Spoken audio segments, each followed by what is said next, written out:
Thank you all for being a part of Sam Roberts Wrestling Podcast, whether it's through a download for a stream, hopefully through a subscription. You're all helping more than you know. Of course, you can rate and review on iTunes, but the best way you can help is by being a part of the premium experience available through Stitcher of Sam Roberts Wrestling Podcast. All you need to do is go to Stitcher.com/notsam, sign up now, and you'll get everything included in the premium Sam Roberts Wrestling Podcast experience. That includes this podcast each and every week, completely ad-free, unlike what you're listening to right now, and the exclusive bonus show. It's called Captive Audience. The only place to get it is at Stitcher.com/notsam. And what we do is we watch either a pay-per-view or a TV show or something available on the WWE Network. I hold somebody captive here in the Not Sam studio, somebody that generally wouldn't be watching what it is that we're watching, and I try to explain why wrestling is so cool. I've watched Uncensored 95 with my wife. I've watched WrestleMania 9 with my dad. A couple weeks ago, watched Halftime Heat with my buddy from high school. This week, after watching the first episode of Raw, we watch the first episode of Nitro. I have my wife in here. We turn on the very first episode of Nitro, and you can watch along with us as I try to explain to Jess the historical context of everything going on and why wrestling is so awesome. It's an experience only available on Sam Roberts Wrestling Podcast. Bonus Captive Audience show comes out every 2 weeks only at Stitcher.com/notsam. Sign up now and enjoy Sam Roberts Wrestling Podcast. Ladies and gentlemen, welcome to Sam Roberts Wrestling Podcast. Introducing your host from New York, here is Sam Roberts. Back in New York, back in the omnipotent Not Sam studio, here for Sam Roberts Wrestling Podcast. Welcome. It's the ultimate wrestling podcast fan experience. I think that's how I thought of it in my head. I was thinking about what this show is. The ultimate wrestling fan podcast experience. That's right. As a wrestling fan, I take you wrestling fans through this journey that we're on.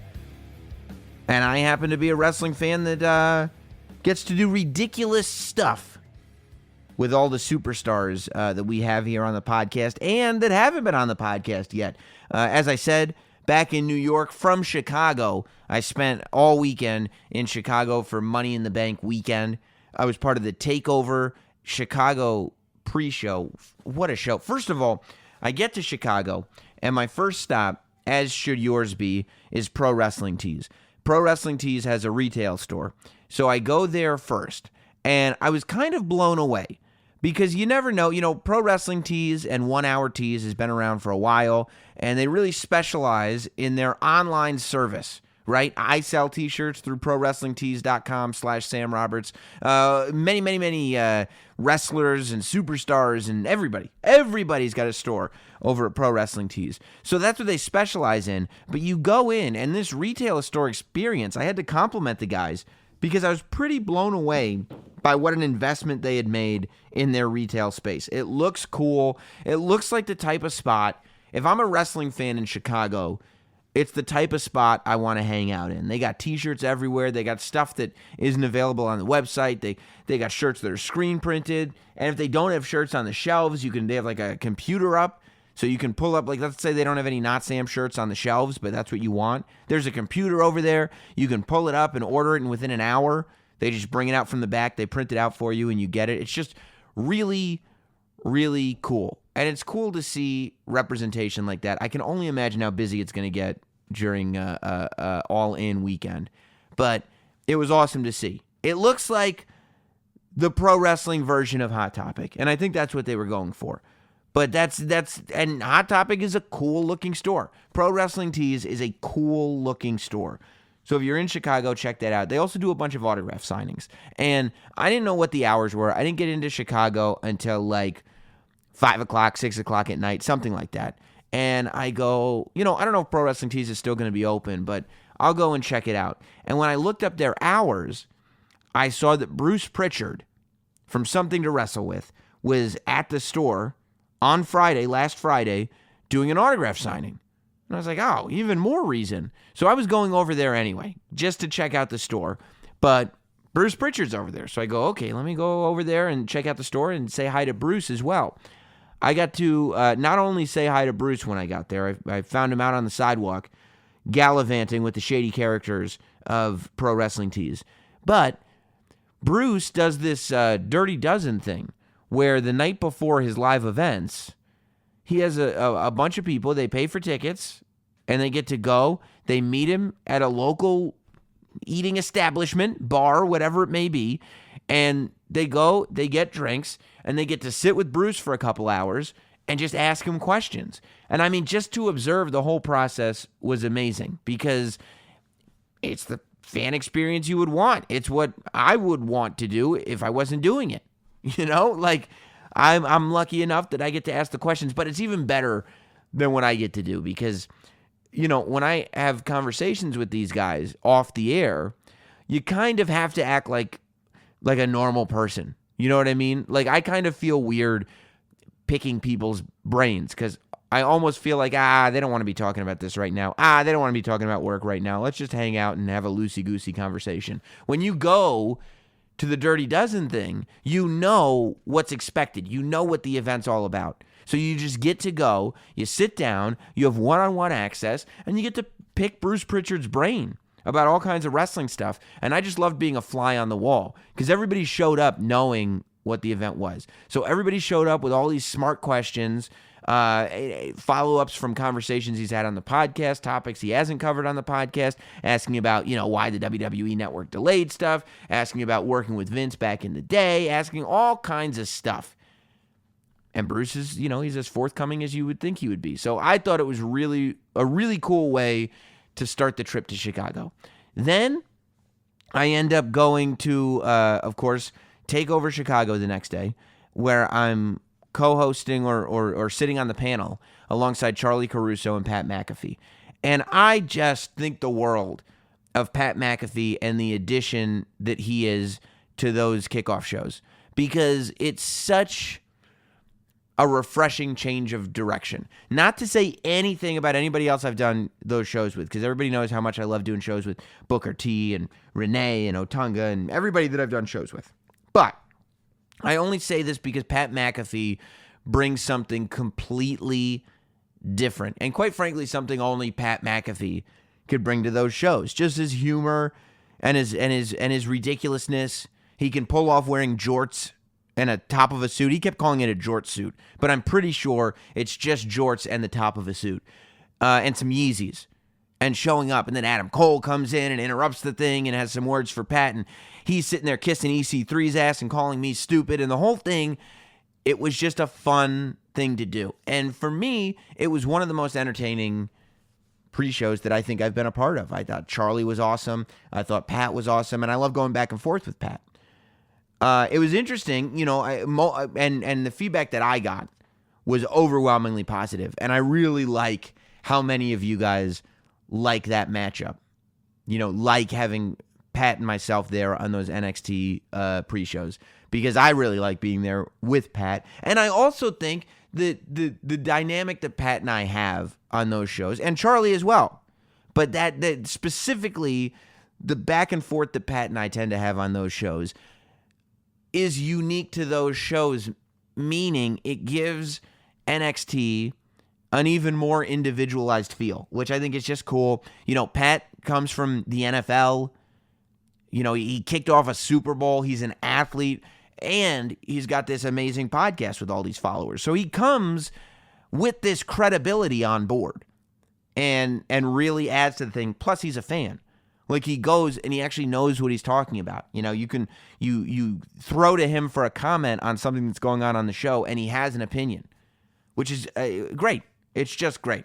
I saw some higher profile tweets from Dave Meltzer. Dave Meltzer said something to the effect of, that was the largest, I think it was even before TakeOver Chicago had really got going. It was during the first match or something. And Dave Meltzer said that it was had to be the biggest gap in quality between a kickoff show and a main show ever. I don't know if his expectations for NXT TakeOver Chicago were very, very low. If they were, shame on you, Dave Meltzer. I don't know where you're coming from. But if they weren't, and the implication there is that the TakeOver pre-show was just the worst thing that WWE has ever produced, I don't know what to tell you, Dave. I don't know. I'm not used to this. This isn't what I'm used to. You know, I don't exactly know what you're looking for, but you know, I guess I'll ask, I don't know, the commentators at New Japan if they can give me some tips on stuff. And I'm interested to see what JR thinks, because JR, he tweeted out that he was watching. I was mentioned in it, like he added me and Pat McAfee in like the comment section of his photo or whatever, however that works on Twitter. But he said that he was watching the kickoff show and that he was going to talk about it on his podcast. So at the time of this recording, I don't know, I guess our podcasts come out on the same day.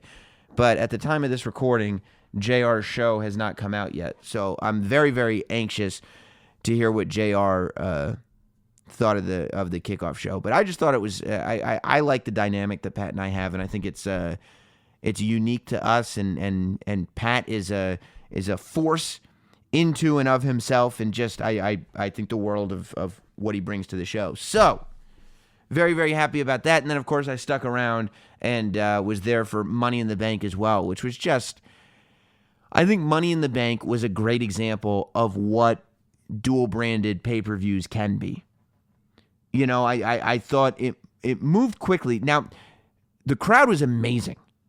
And I think that's a couple things. I think it was in the American Airlines Arena, which is the old Rosemont Horizon, which is a fantastic building. It's an older building. You know, the roof is made of wood. The ceiling itself in the arena is wood, which is really, really cool to see. But there's something, I don't know if it's just the way sound travels or if it's just the fact that Chicago has some of the best wrestling fans on the planet. Might be both, because the crowd was electric both nights. And they were electric from the time the Money in the Bank kickoff show began until the end of the men's Money in the Bank match. Now, there were moments, you know, like for instance, the Jinder Roman match. Clearly, you know, the crowd wasn't as into that match as it was the other matches, but that has nothing to do with the fact that it was a long show. That had to do with the fact that it's not a match that those fans wanted to see, and they were making that clear. That wasn't reflective on the decision to make these shows dual branded or the decision to go 4 hours. It was just reflective on, we don't want to see this specific match. Part of it is definitely that in Chicago we're an hour earlier. So where it ended at like 11:30 East Coast time in New York, there in Chicago, it was only 10:30 at night. So maybe people weren't totally wiped out. But, you know, I thought that the show moved quickly. I thought it was fairly unpredictable. I thought it made sense cohesively. And we'll talk more about it in the State of Wrestling and in the Bridge segment and stuff like that. But I just thought it was a good example of, to me, that show should be considered the first dual-branded pay-per-view. Because that show really lets you know what the concept is all about. So, you know, I thought it was great, and I had a great time in Chicago, and I love the people of Chicago. Let's get to what a lot of you guys have been waiting for. So I told you last week we had part one of our interview with Jeff Jarrett, and I heard from a lot of you guys online. I heard from a lot of people in Chicago that loved the first half of the Jeff Jarrett interview. If you haven't heard it, of course, just go back and listen to the podcast. Wherever you got this show from, right under it will be last week's episode, so you can listen to part one there. Last week we left off at the end of Jeff Jarrett's first WWE run. So Jeff Jarrett, I think it's, 95, 96. Jeff Jarrett has left WWE. His last program was with Ahmed Johnson, and he came to this conclusion that because he had walked out, so he walked out a few months earlier. Then he comes back because he didn't like where creative was going. He thought they were blowing his storyline with Road Dogg too quickly. He just didn't like any of it. So he did his match with Shawn Michaels. He lost the Intercontinental Championship. And instead of doing the bit that they wanted him to do, he walked out. And he walked out with Road Dogg. Several months later now, Jeff Jarrett comes back. and he realizes that he's not in any position. A lot of people are pissed at him because of the way he handled himself. A lot of people are upset about the fact that he walked out and just, threw a tantrum because he didn't get his way. Vince McMahon wanted him back, but Bruce Prichard, for instance, did not want Jeff Jarrett back. And the writing was on the wall. He got it.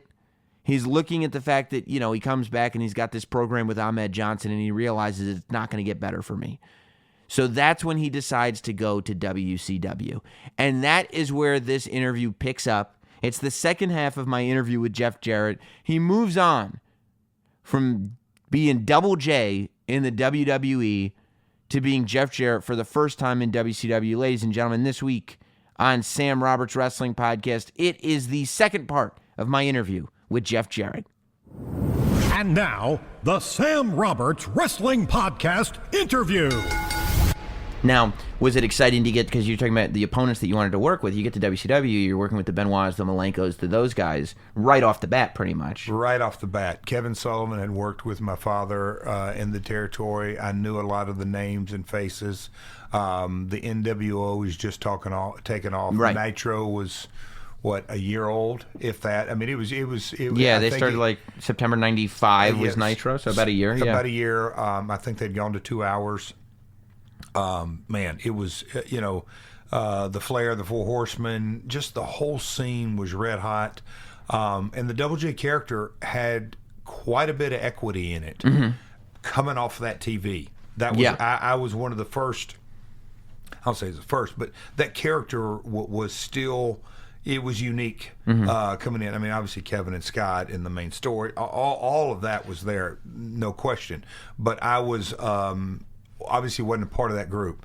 And the first couple of TVs, is he going to go NWO, whatever, and I went right into the Four Horsemen thing, which I thought was really smart of Kevin Sullivan. It took, I was coming from WWF, but all of a sudden I went into that. Is he a horseman? Is he not a horseman? Well, it definitely differentiated you, because as a fan, I'm watching going like, oh, another ex-WWE guy is here to join the NWO, like that's what this thing is. Yes. And Jeff Jarrett's different, I guess. Yes. For better or worse, like Jeff Jarrett stands out. That's why, and right. I love that. Yeah. Because, I didn't fit the NWO, certainly not at that time, with the Double J character and all that, and I went into that.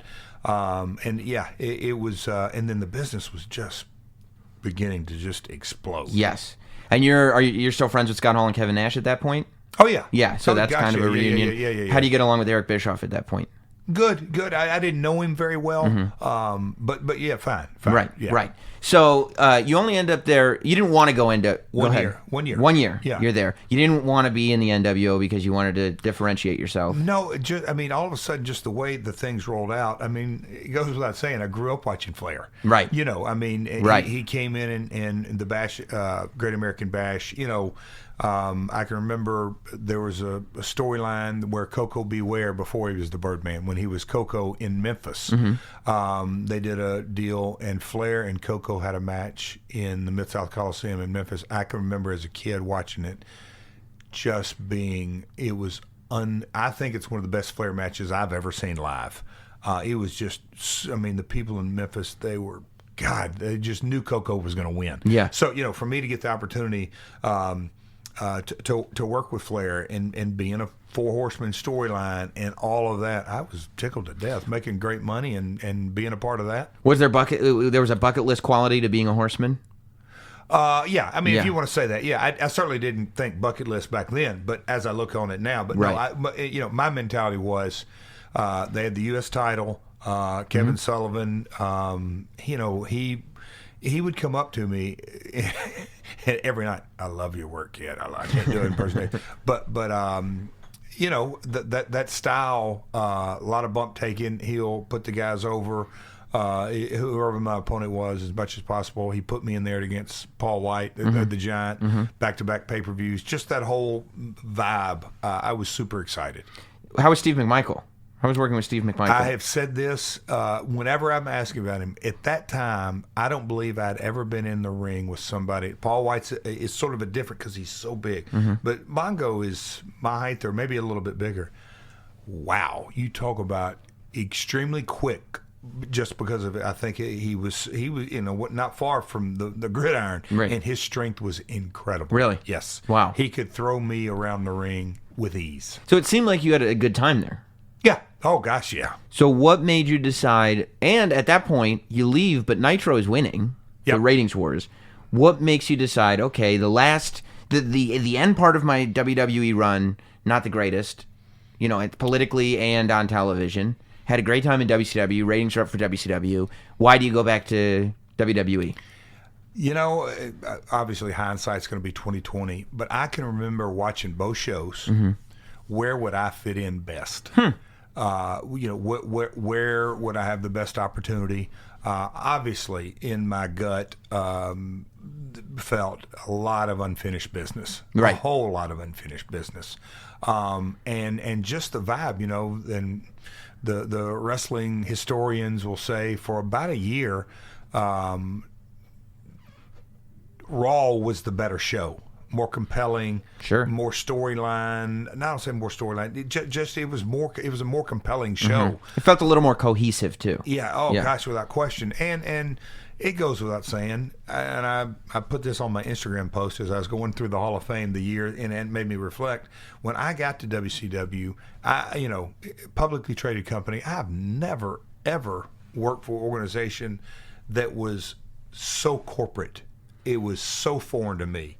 And, you work for the McMahons, you work for the McMahon family. You know what, whether you agree with it or not, as we just talked about, you know what the vision is. I could relate to that. Yeah.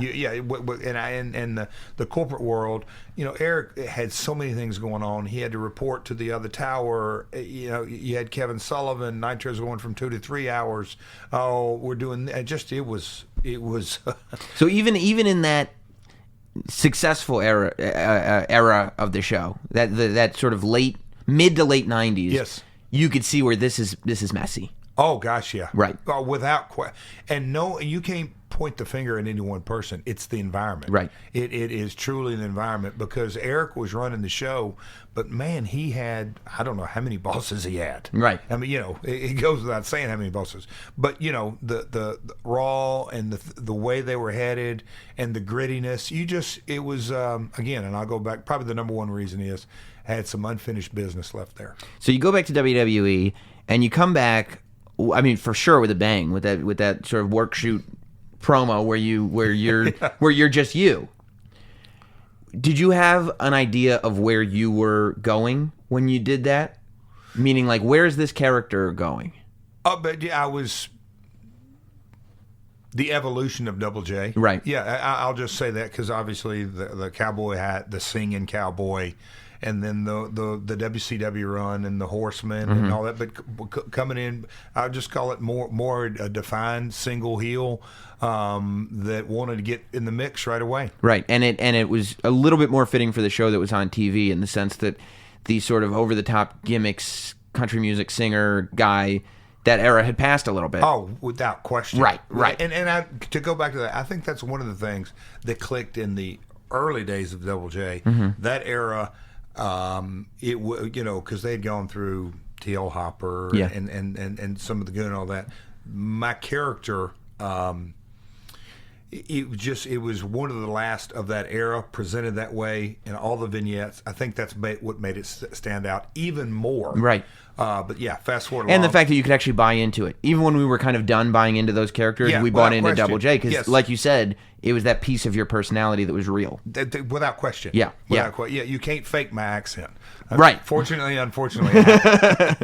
But no, that era had gone by, and so it was the Attitude Era without it being called the Attitude Era. But pretty quick, you slip into the resurgence of the NWA within WWE, right? Yeah. So, how did you, when you realized that was going to be where your niche was, what did you think? I mean, I knew right away I was out of the mix, without question. I mean, when I say the mix, I mean I knew right away, but understood it 1,000%. Understood when you saw how the chips were falling, and Brett and Shawn and Rock, and not really so much Rock. He was in the Nation of Domination. But when you saw all the pieces of the puzzle, but Austin's coming up, and you know that's happening. Oh, and, yeah. But when you look at that roster, yeah, holy smokes. I mean, that was something that immediately coming from WCW, and they were loaded, but the from top to bottom of the show, and then you get to the WWF, and I mean, DX, Rock, I mean, just Austin, just that whole list. I knew the NWA thing, and it didn't fit the Attitude Era. That was the biggest thing. Right. Now, you had completely redone the look and everything. Straps were gone. That was in the kind of, not quite a singlet, but, the full thing covering and everything. Did you say to yourself, like, I don't know if this NWA thing is going to work, but I'm going to really try to make it work? Was that the strategy? Or I mean, till this day, whatever I'm given, I go out and do the very best. But I knew, and I knew for whatever reason, I'd had that long hair. Mm-hmm. I'm like, I got to change the things. I can remember really pushing out of that NWA thing. I want to do this. Let's get rid of the hair. Let's come up with a look. I want to evolve. I want to evolve. I want to evolve. I knew that needed to come. So now the idea is, because we do the NWA thing, doesn't really work. Was Jim Cornette heartbroken when the NWA thing didn't work? I don't think so. Jim was business. He was. Yeah. He's just like, okay, on to the next idea then. Yeah, without question. Gotcha. You bring back the country music guy, changed up a little. More your vision, I think, because it had the entourage. You had Southern Justice. You had... Tennessee Lee, Colonel Parker. You had Tennessee Lee with you. It was a collaborative with creative and what do we? Because the NWA thing, I think everybody said, all right, this ain't working. Right. So let's go back to something that did work and go all the way at it. Almost the anti-attitude. Right. I mean, it was so anti-attitude era with the pyro that came down out of the ceiling, the horse, right, and in little snippets, it was done very well. Yeah, absolutely. I think so. And Robert Fuller, his presentation, God, and I've joked about this off and on for years. In '95, if we would have brought Tennessee Lee on with the roadie and Southern Justice. It would have been the next evolution, right? In my opinion, but because you talk about nuances. I just think about just the way he handled his hanky and the way he would, blot the sweat off. I mean, it was excellent. Well, he came from Colonel Parker, so all of a sudden Colonel and Elvis, all that now Colonel and Double J, and the building blocks were there. It just never really came to fruition. And again, it's the Attitude Era. The mantra of the show, the theme of the show, the vibe of the show. It's I don't want to date myself, but it's like having Archie Bunker on Friends. What? when you were gone and you see Brian comes back as the real Double J, Jesse James, and that didn't really work either. That didn't. Are you going like? Well, how did you? First of all, how did you feel with the character and the idea and the fact that they were like, all right, if Jeff's not going to be here, let's just kind of run him down, build on that, and then how did you feel for this guy that you worked with doing this thing that just didn't? Imitation is the most sincere form of flattery. But I looked at it and I go, and it's Jesse James. And from a business perspective, I knew exactly where they wanted to go. They wanted to make money off of singing cowboy. Right. Brian's not a cowboy. Right. He's much more like Eddie Which Vedder. is, by the way, the story of like the first 20 years of WWE, right? We got to find a singing cowboy to make some money off of. There's got to be a singing cowboy out there to make some money. And Brian, he knew it was. Brian, he lived with me. Right. When we left in '95, Brian lived in my house, so we were tight. And ups and downs and everything in between, it was a paycheck for him, and I was tickled to death. It's funny. I was happy, but I knew he wouldn't be enjoying it. Well, and when you just sat back and you go, okay, they're going to keep, in my mind, I can remember thinking back, they're going to refine this. This won't work, but they're going to refine it. They're going to refine it because Brian's talented. Yeah. That they will get to a place of making money off his voice. Right. Right. And so you had to be thrilled then for him. Yeah. When Road Dogg starts up and you're like, and there's way more of the roadie in Road Dogg than there is the real Double J in Road Dogg. Without question. You know what I mean? You look at what he's wearing, how he's talking, his mannerisms. Yes. Yeah.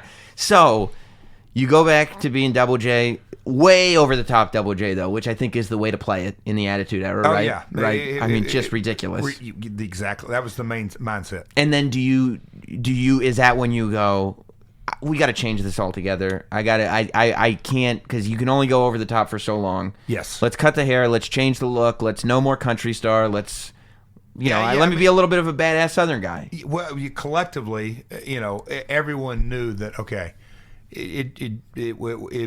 that singing cowboy time had passed. Right.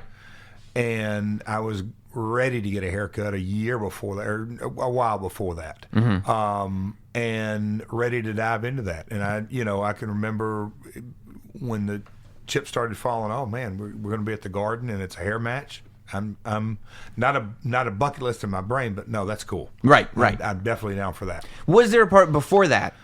Was there this part of you that's like, I don't want the audience to think I can't sing?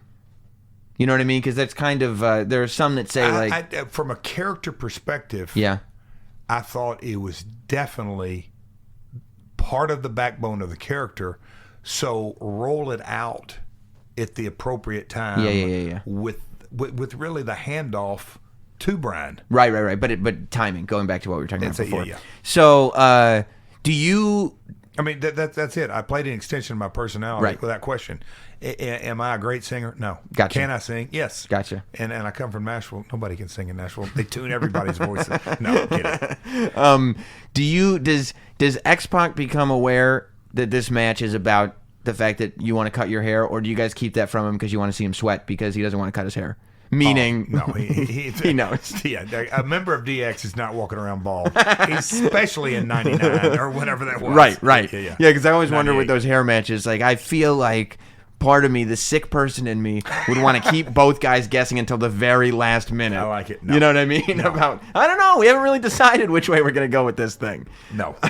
Of course, that's when "Don't Piss Me Off" starts. Yep. Was that something that you just started saying? Yeah, in a way, creative and yeah, it just sort of all right. Because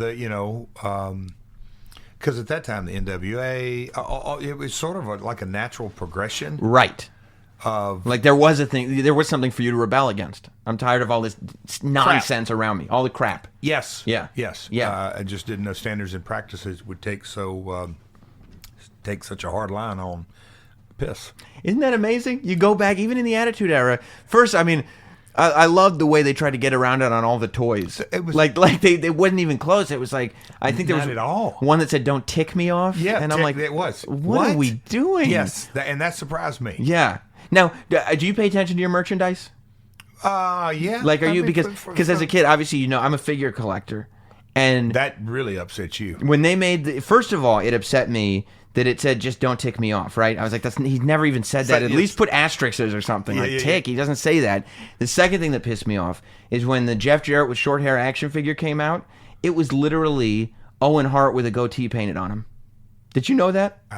Boy, Sam. I mean, I wish I had the toys. I wish I had them. Real? Jax. To this day, I don't know that. Oh well, next time I see you, I'm just gonna carry them with me so you can see it. I'm gonna carry them both. And they didn't make a short hair Jeff Jarrett head. It drove me crazy. That's the OCD that I was dealing with as a kid. It drove me crazy because they had just done a Black Heart Owen Hart, with the short hair, the spike. Oh well, okay. You had the same haircut. Yes. So they just made it blonde and painted a goatee on it, and they literally used the same body. They had a tank top. It said "Don't tick me off" and the Jeff Jarrett shorts. I'm like, it's Owen. What are you as doing? A collector, you were really upset.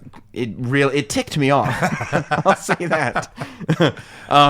But for the early part of that character, definitely, I think the most memorable stuff is the team with Owen. Oh gosh, yes. I mean, teaming with Owen, and the only thing to ask you about that is, was that as fun? As it appears he was doing, that I'm it not was a nugget, right? I'm not a nugget, and I'm doing "Don't Piss Me Off," and we had been buddies, good buddies, but for us to sort of just boom, it just fell in and it clicked, and next thing you know, now we're tag champs.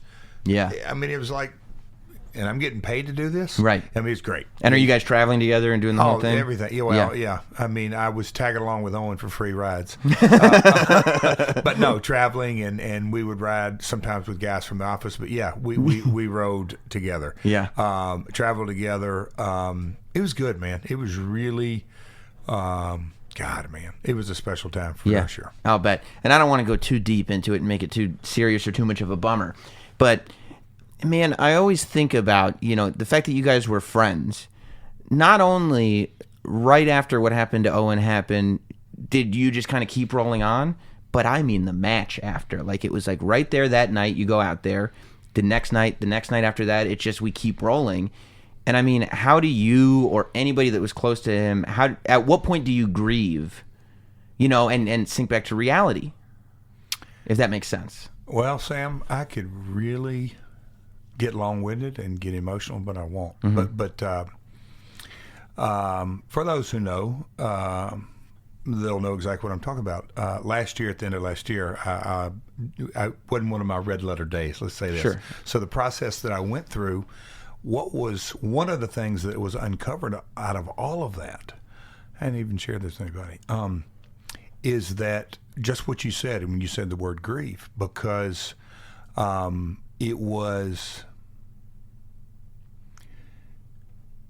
it happened on a Sunday. We wrestled on a Saturday against Edge and Christian. It happened on a Sunday. Mm-hmm. We had Raw on Monday. Moline on Tuesday. Wake, funeral, back to work in 7 days. Then, obviously, I'll diplomatically say this: the ugly side of potential litigation, all that Sure. was, all that. So that thing became about something else. Yeah, nobody talked about it. Right. No. I mean, it was. We're not talking about this. It became, unfortunately, the personal side of it was completely removed. The grieving side of it did not take place. It was a business, and we're going to go to work. And I can remember declining every interview in the world. And finally, for whatever reason, I said, I'll talk, and I'll talk quickly. And I think it's in a book or Mooneyhan. And I said, anybody out there who thinks that Vince McMahon made the wrong decision, I challenge you to be put in his chair. It's impossible to make the right decision. And I said that with I still to this day, what a massive responsibility. Because anybody in their right mind, I mean, it was, now there's the legal side and all that, but it was an accident. Nobody got up Sunday morning and said, so, but and it wasn't a thing that's never been done before either. No, that's what. Yeah, I mean, just the whole thing, and I mean, especially in that era. Oh gosh, right. yeah, just so tragic. But it was, I don't want to get off track, but no, that was something that I just found out in 2017, and that happened, as we know, in May of '99. So 18 years.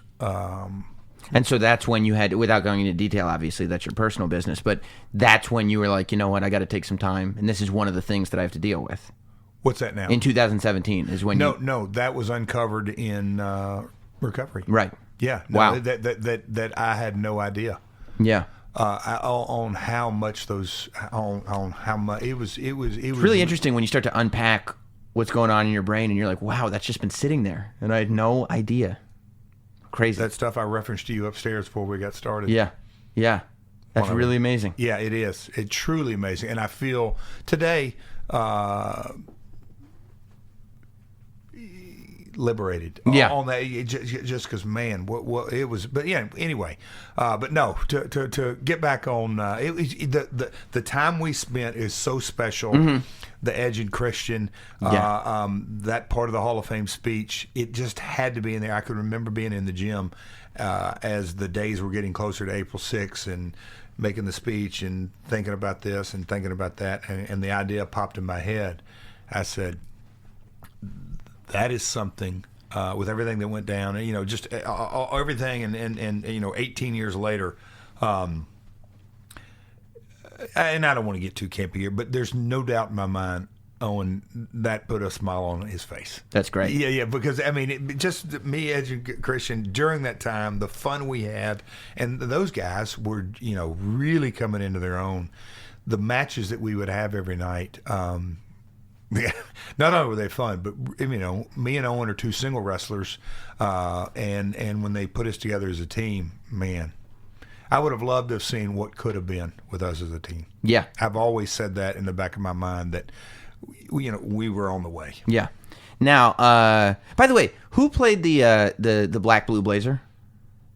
Heck if I know. I was just, you know what? I swear I was watching it recently. I forgot that ever happened, and it just popped. Somebody on Twitter will answer that for us. Somebody, please. Can't believe neither. First of all, neither one of you should be on the podcast if you don't know that. Yeah. That's at NOTSAM. Not real Jeff Jarrett. We'll have more from Jeff Jarrett momentarily, but first I want to tell you guys a way to save some money. This podcast is full. It's not just a wrestling podcast. It's full of helpful life advice.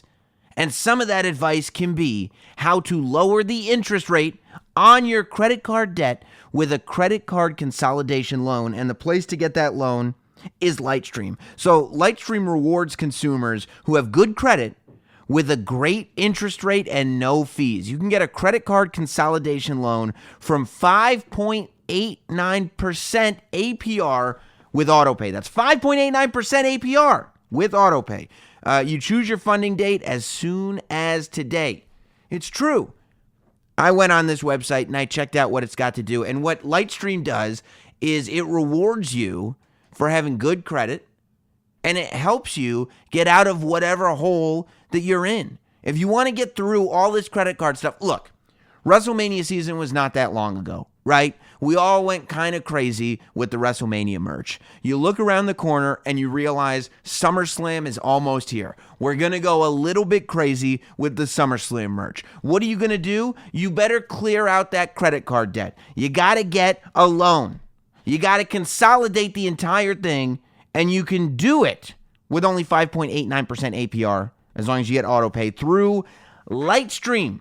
Easy to use website, super intuitive. This credit card stuff, it's intimidating for me. I'm not a finance guy. I'm a wrestling guy. I'm sure a lot of you are like me. Just go to the website. Check it out for yourself. Lightstream.com/Sam. Look at it, and you'll see that all you need to do is a couple clicks. Click around, and you'll see, oh my God, this is easier than I ever thought it could be. Plus, my listeners are going to get an additional interest rate discount on top of LightStream's already low rates. I'm trying to help you guys out, but the only way to get this discount is to go to lightstream.com/Sam. That's lightstream.com/Sam. lightstream.com/Sam. Figure out your problems, solve them. Of course, it's subject to credit approval. Rate includes 0.5% autopay discount. Terms and conditions apply, and offers are subject to change without notice. Visit lightstream.com for more information. lightstream.com/Sam. Let's get back to Jeff Jarrett. So that's when you go solo.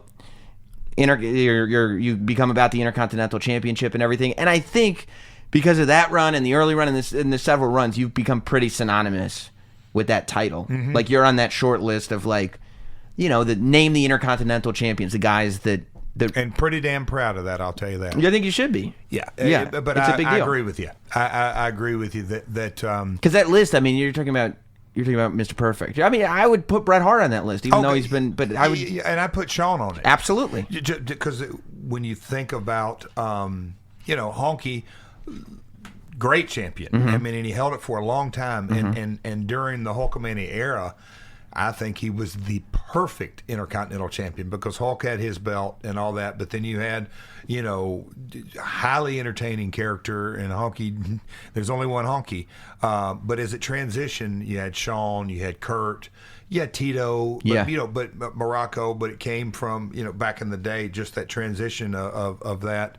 I really took at that stage in my career, knowing the ups and downs and then the tragedy, and for me to have that opportunity, I can remember saying, I'm going to take this ball and run with it. Was there ever any heat with Honky Tonk Man over the fact that you were also doing a singing guy character? I mean, not with me, certainly with me, but Honky, whether real or not, he is great about controversy. So he might have been mad. He might have been mad at me about the guitar, but I don't know. Right. Singing, and who knows anyway? So you also start doing a run that, like, if you look back, you couldn't do it today. But what I always look for is the level of commitment that a performer has. And when you did that run that was leading towards the Good Housekeeping match, when you were going after, it was like, man, Jeff Jarrett is just balls to the wall, whether it's a woman, whether it's Ben Stiller, whether it's whoever, like they're getting attacked.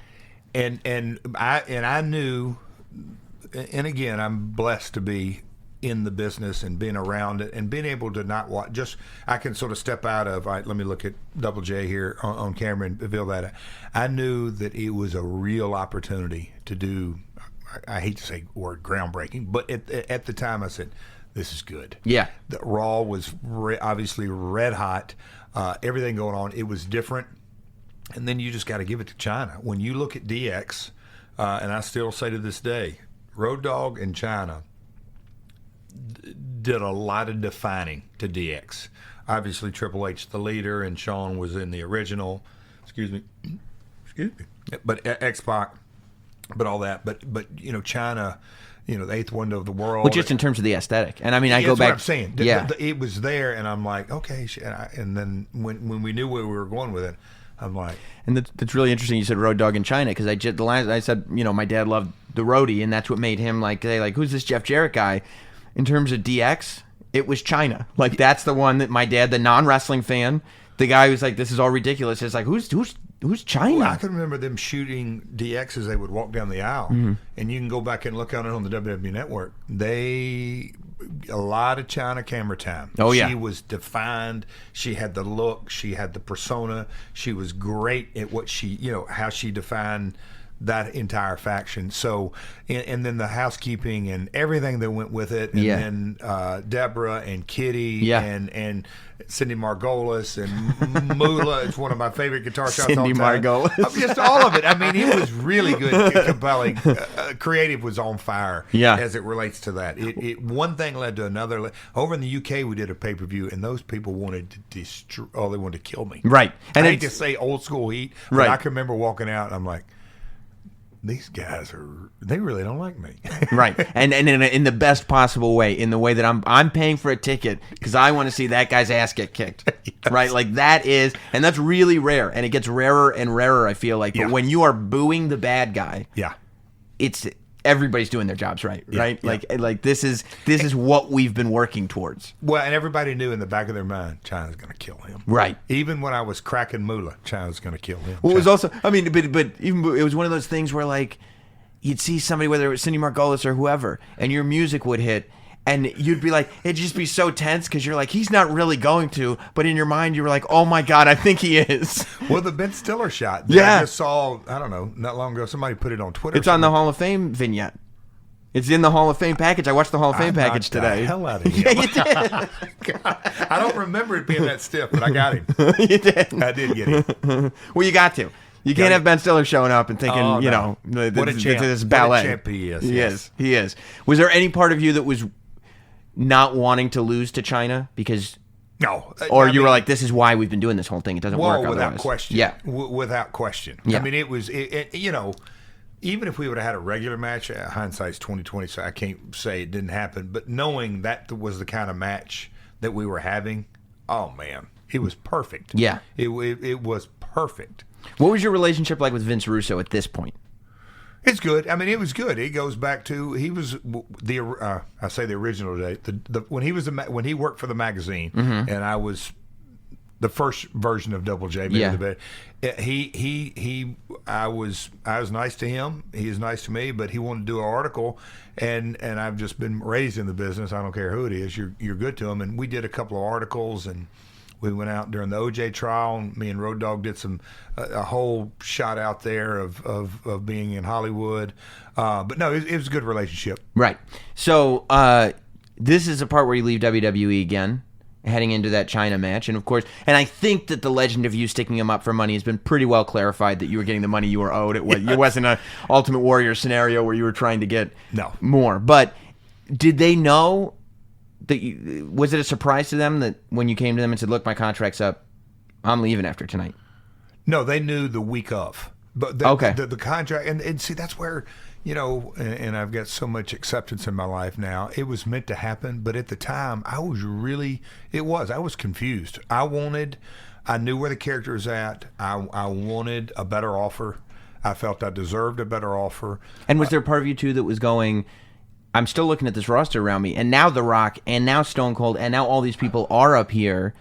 Like, I'm not getting a fair shake here. Well, I don't say fair shake because, I was IC champ and a lot of steam. I don't say fair shake. I wanted more money. It was a business deal, and I know to this day they pay people they respect and put value on. I'm a promoter, and I was a promoter kid then, so I understood all that.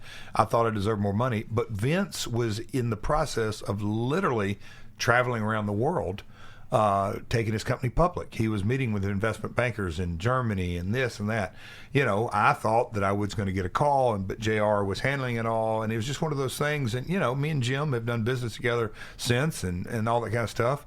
For whatever reason, he valued me at one figure, and I valued myself more than that. A lot more?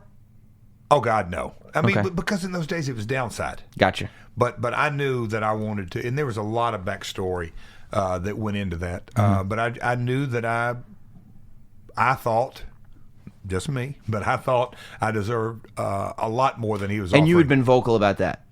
Very vocal. Not to the dressing room. No, of course not. I'm talking about to the people who make the decisions. To Jim. Specifically Jim, multiple times. Right. So this wasn't one of those left in the middle of the night scenarios. No, it was. And then we did a Raw in Birmingham, a Raw in Atlanta, and I pushed China in the Dome, pushed China off a thing, and then we did a SmackDown in Birmingham. The prior week, I'm not sure where we were at with that, but I knew it was building toward that, and that was the first time I had reached out. It was within 2 weeks I had a deal. It was really close. I'm like, these guys, Jim ain't coming off this at all. Right. And that's telling me, that's, you'll have to interview those folks, but sure. I thought it was a direct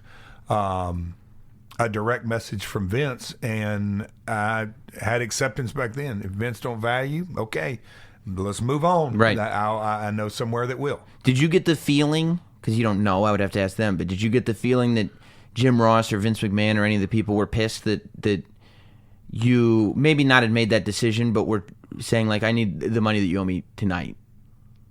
Oh, were they pissed about that? Yeah. No, and here's why. The pay-per-view obviously on a Sunday. Correct. My contract expired midnight Saturday night. But that Wednesday, Thursday, and Friday before the event, back in the old days, I had the answer machine, whatever. And Vince had tried to call me a couple of times, but I'd already signed. And probably the little boy in me or the businessman in me or a mixture thing, I didn't want to get on the phone because I said he's going to talk me, whatever it was. Yeah. But, the decision had made, I'd already given my word to WCW. I'm coming. I'll be there Monday. You need to fly me from Cleveland. Right. That's where the plane ticket needs to come. And so the deal was done. But, anybody around me at home knew that I was very conflicted because I said, okay, here I am. I'm the IC champ. I didn't even think about the match or the consequence. The finish of the match. I knew we were going with that, whether I stand or not. But I knew there was a lot of money in the pipeline. At that time, the business was red hot. There were 3 or 4 house show runs, 3 or 4 pay-per-view runs. The specific pay-per-view that I'm working on, I knew that at that time, the jumps had more or less calmed down for the most part. Sure. I knew this wasn't going to be favorably received, and rightly so. So I just said, okay, I'm gonna,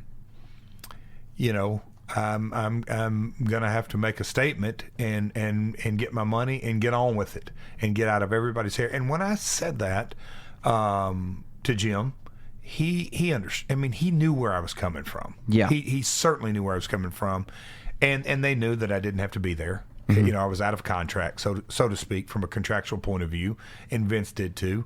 But I'll never forget, as long as I live, Vince himself delivered me the check and shook my hand, and he had a smile on his face, I had a smile on my face, and whether he was genuine or not, I sincerely believed him, and he really appreciated me coming and doing everything. And then after the match, I had all that crap all over me, and I said, I'll go shower, I'll be back. And I went back and showered and got all that crap off and went back, and we gave each other a hug, and that was that. Happy trails. that was it. Didn't see him again to the stage in New Orleans. That's unbelievable. I think I'm for right now I have to skip that second WCW run. Yeah. But I want to know. Time's ticking over there. Time is ticking. Sun's setting outside. I see it. That's right. But I want. First of all, we're gonna have to do another part of this interview. Then let's cut it off right here. I'll see you about it. Then we're done. But what I want to know, because I think it's valuable to what we've been talking about, is last episode of Nitro. That's when Vince comes on the TV and says, G-O-O-N-N-E, gone. And Do it one more time. gone. There you go, Sam. I like it. I had, as I'm watching that, as a fan, I took that as storyline, right? Like I took that as that's Mr. McMahon. That's not Vince McMahon. Correct. The legend that built off of that was Fantastic. Vince McMahon fired Jeff Jarrett on national television, and I'm like, I thought it was, but okay, if you fired him, that was you. How did you take that? I knew exactly what my contract said. Right. I mean, to the letter that I was in March, that I'm getting paid till November, December, whatever. I knew, or the fall. Anyway, I knew that. And so, that's the great part of the business. And I chuckled, but I'm like, how are you going to fire somebody that you don't? I don't really work for him. Right. It's surprising and shocking, and how quickly all that went down. Yeah. And not just me. There was a bunch of us that knew our contract was with. Well, pretty much all the main event guys, right? I mean, we were getting paid out. Right. It wasn't. That's why none of them. I mean, that's what happened. For the majority of the main event guys, Yes. did not show up on WWE TV for a very long time. Yes. Yeah. So that's what that was. Yeah. Yeah. Did you? So the. And I will say this. Yeah. That night. Not right when it came out, but I think it was on WCW Live or something. I remember saying, I'm like, out of all the guys, he picked me to fire. How about that? Yeah, I did. I remember joking about that. So and he still put the old Double J thing over, right? When he said G-O-O. When you really think about it, come on, he's putting me over. And if he's not putting me over, he's making good TV. And that's what he always does. Yeah. What's best for his organization, he does. Do you, so the reason that you were not a part of anything WWE related for all of this time, you're the only one really who was not. Was it really because you went and started doing TNA so quickly that you were just on different sides? Or were you blackballed? You'd have to ask, to be blackballed, I'm not the decision maker. They wouldn't have told you, right? No. That's the whole point. But when my first wife, when Jill passed away, yeah, very, very nice phone call. A few times after that, I would see folks, and they would say, hey, whatever, Vince said tell you hello. So blackballed, I think, is... It's a stretch. But it's a great story. I mean, it's much funner. Oh God, it's much funner. Jeff Jarrett marched in there. He said, "I'm not losing this title unless you give me $1 million." And Vince McMahon gave it to him and never talked to him again. But you're forgetting the biggest part of it. What's that? When I just pulled my jacket back, he saw the gun. He said, "I better pay this guy." That's right. That's right. He's packing. And there's not. All right. Go out there and work the match still, by the way. Then what was crazy when he gave me the money, he was some of it was in 5s and 10s. Because it's all he had. Take it all. Take whatever I got. This is from the merch booth, actually. Well, because Jeff asked for it in cash. Yeah, of course I did. That's what Jeff Jarrett was doing. Would you like to, I mean, I know Global Force is coming back again now. With Fight. Which is huge, with Fight Network. Well, you just jumped up 15 years. Well, here's the thing. I'm looking. I know. What time is it? I'm sorry. We're going to do part 2? We're going to have to do another part where we talk about I mean, we may have to do 2 more parts because I still have to talk to you about the WCW run, which was a huge part of your career. We're talking about world title main event stuff. And there is some really good stuff. Dude. I feel comfortable around you. I just want to say that because you know your stuff. Yeah. Some guys do a lot of reading, but they still don't know their stuff. Right. You sort of know your stuff. Right. I'm no kidding. I mean, there is some really, really compelling stuff from the time I got there in October of '99 till March of 2001. That place, you're going to say that's fiction. All right, well, then we need to do a whole show just on that. Honest to God, you'll say, no, that's fiction. Yeah, and I mean, we need to make that a priority. Do that whole show.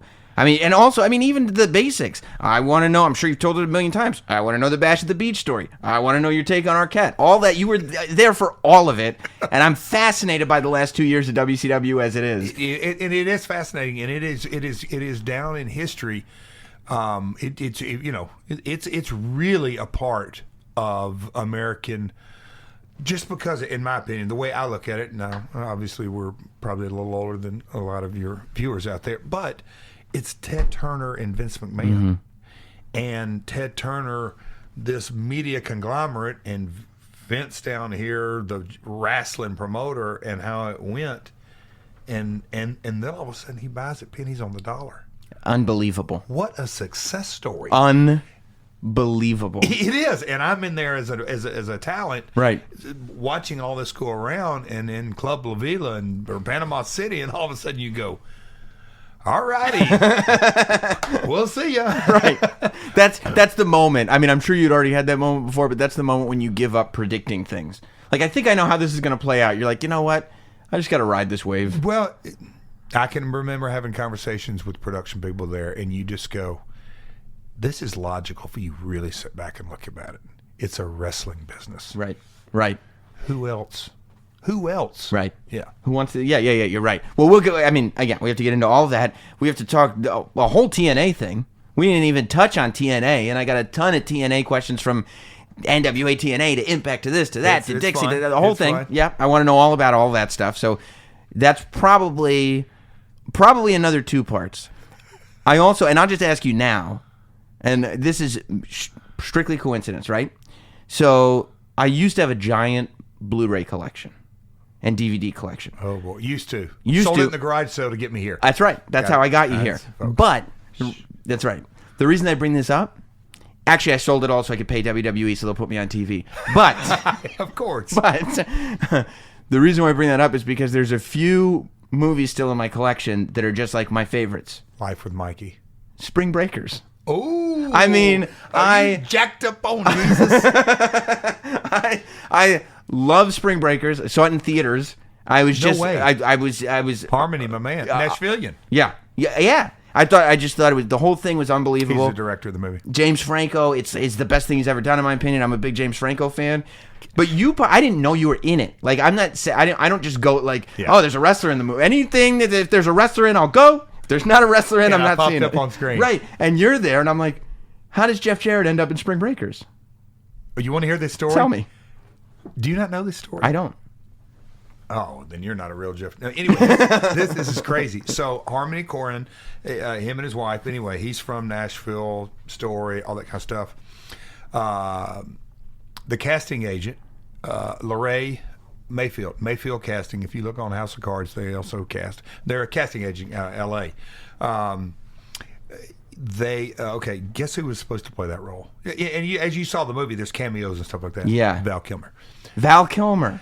So he ended up not being able to do it. And so Harmony says, I want a wrestler like a real motivational youth pastor, but has a wrestling vibe for it. My bad. He's a youth pastor with a wrestling vibe. And the guy goes, I got it. Jeff Jarrett. What? So anyway, I'm sitting at my desk. Oh, you're going to love this. Yeah. I'm sitting at my desk. Anyway, the email pops up. Oh, come on. And I literally, replied right back. Yep, sure. I mean, it's, hey. And do you know who Harmony is before all this? Like, are you familiar with him? Not too much. A little bit, yeah. Sure. You know of him. Just because of the Nashville connection. Sure. That's it. Sure. So it says, it's a quick little thing. Are you interested in reading for a part? Here's the movie, and they name drop, Vanessa Hudgens and Franco. James Franco. Sure, I'd love to. What are next steps? they emailed back like that. Hey, we'll send you a script. Can you do a read? And I'm like, I'm not sure what all. I didn't know what do you mean? He goes, get an iPhone. I said, oh God, yeah, I can do that. Anyway, so from about 9:30, 10 o'clock in the morning, by 2:30 in the afternoon, I've got the part. Oh my! And guess who filmed my little read? Who? Rudy Charles. he was working for me, working with me and all this. I said, Rudy, come here. And he goes, what? And so I had the thing. And so he filmed it, and I did the read, and they sent it back. And, all right, you got the part. Then they come back and say, well, here's when we want you to do it. And I go, oh, my God, that's spring break. It legitimately was spring break whenever the year before. Mm-hmm. And me and Karen and the kids, we're all going to Atlantis, Nassau. Yeah. And they're filming it in Tampa, St. Pete area. And I'm like, no way. Anyway, we had to juggle things and cut the vacation. No, we got to the vacation a day late because we all flew down as a family, stayed over there, got the hotel, went down, did the part. Kids got to come on set. The picture's still in the house of, God almighty, not Vanessa. The pop star Selena Gomez. Yeah. She was on set and everything. So the girls, everybody got their photos, and then the director was there, and we shot everything in a day and a half. Did you watch the movie? I did, and that was what's crazy is I had no idea until I got to Tampa when they said, "You know what this movie's about?" I said, "Yeah, they're the Disney kids," and but I really didn't know how deep it was. And then they gave me the story. But that's Harmony. Yeah. It was really, really cool. But, we went, and then when it had the premiere in Nashville, we went to the premiere party, and me and Karen and all that. And it was cool being in that vibe, and you're there, and the people walk by, and so the younger kid, hey, that's the pastor. I had no idea. It was fun, though. So when can we expect to start watching Global Force on Fight, and what type of talent are you eyeing to populate this thing? And that's why I'd say this. Watch as we roll out announcements. It's going to be in a non-traditional, because I think everybody immediately jumped to, hey, Global Force Wrestling Programming is going to be on. If you'll notice, we put out Global Force Entertainment. Yes. So it is going to be a hybrid, and it's going to be a rollout. Not to spoil anybody's ideas, but in 2018 there's not going to be quote unquote we're going to roll this out, but in the future, but Fight, their technology, and that's what attracted me. Their technology is superior. It is. Their encryption, transactional pay-per-view, diverse. They are MMA, boxing, and wrestling, sort of a one-stop shop. So we've got some cool things coming down the pike this year.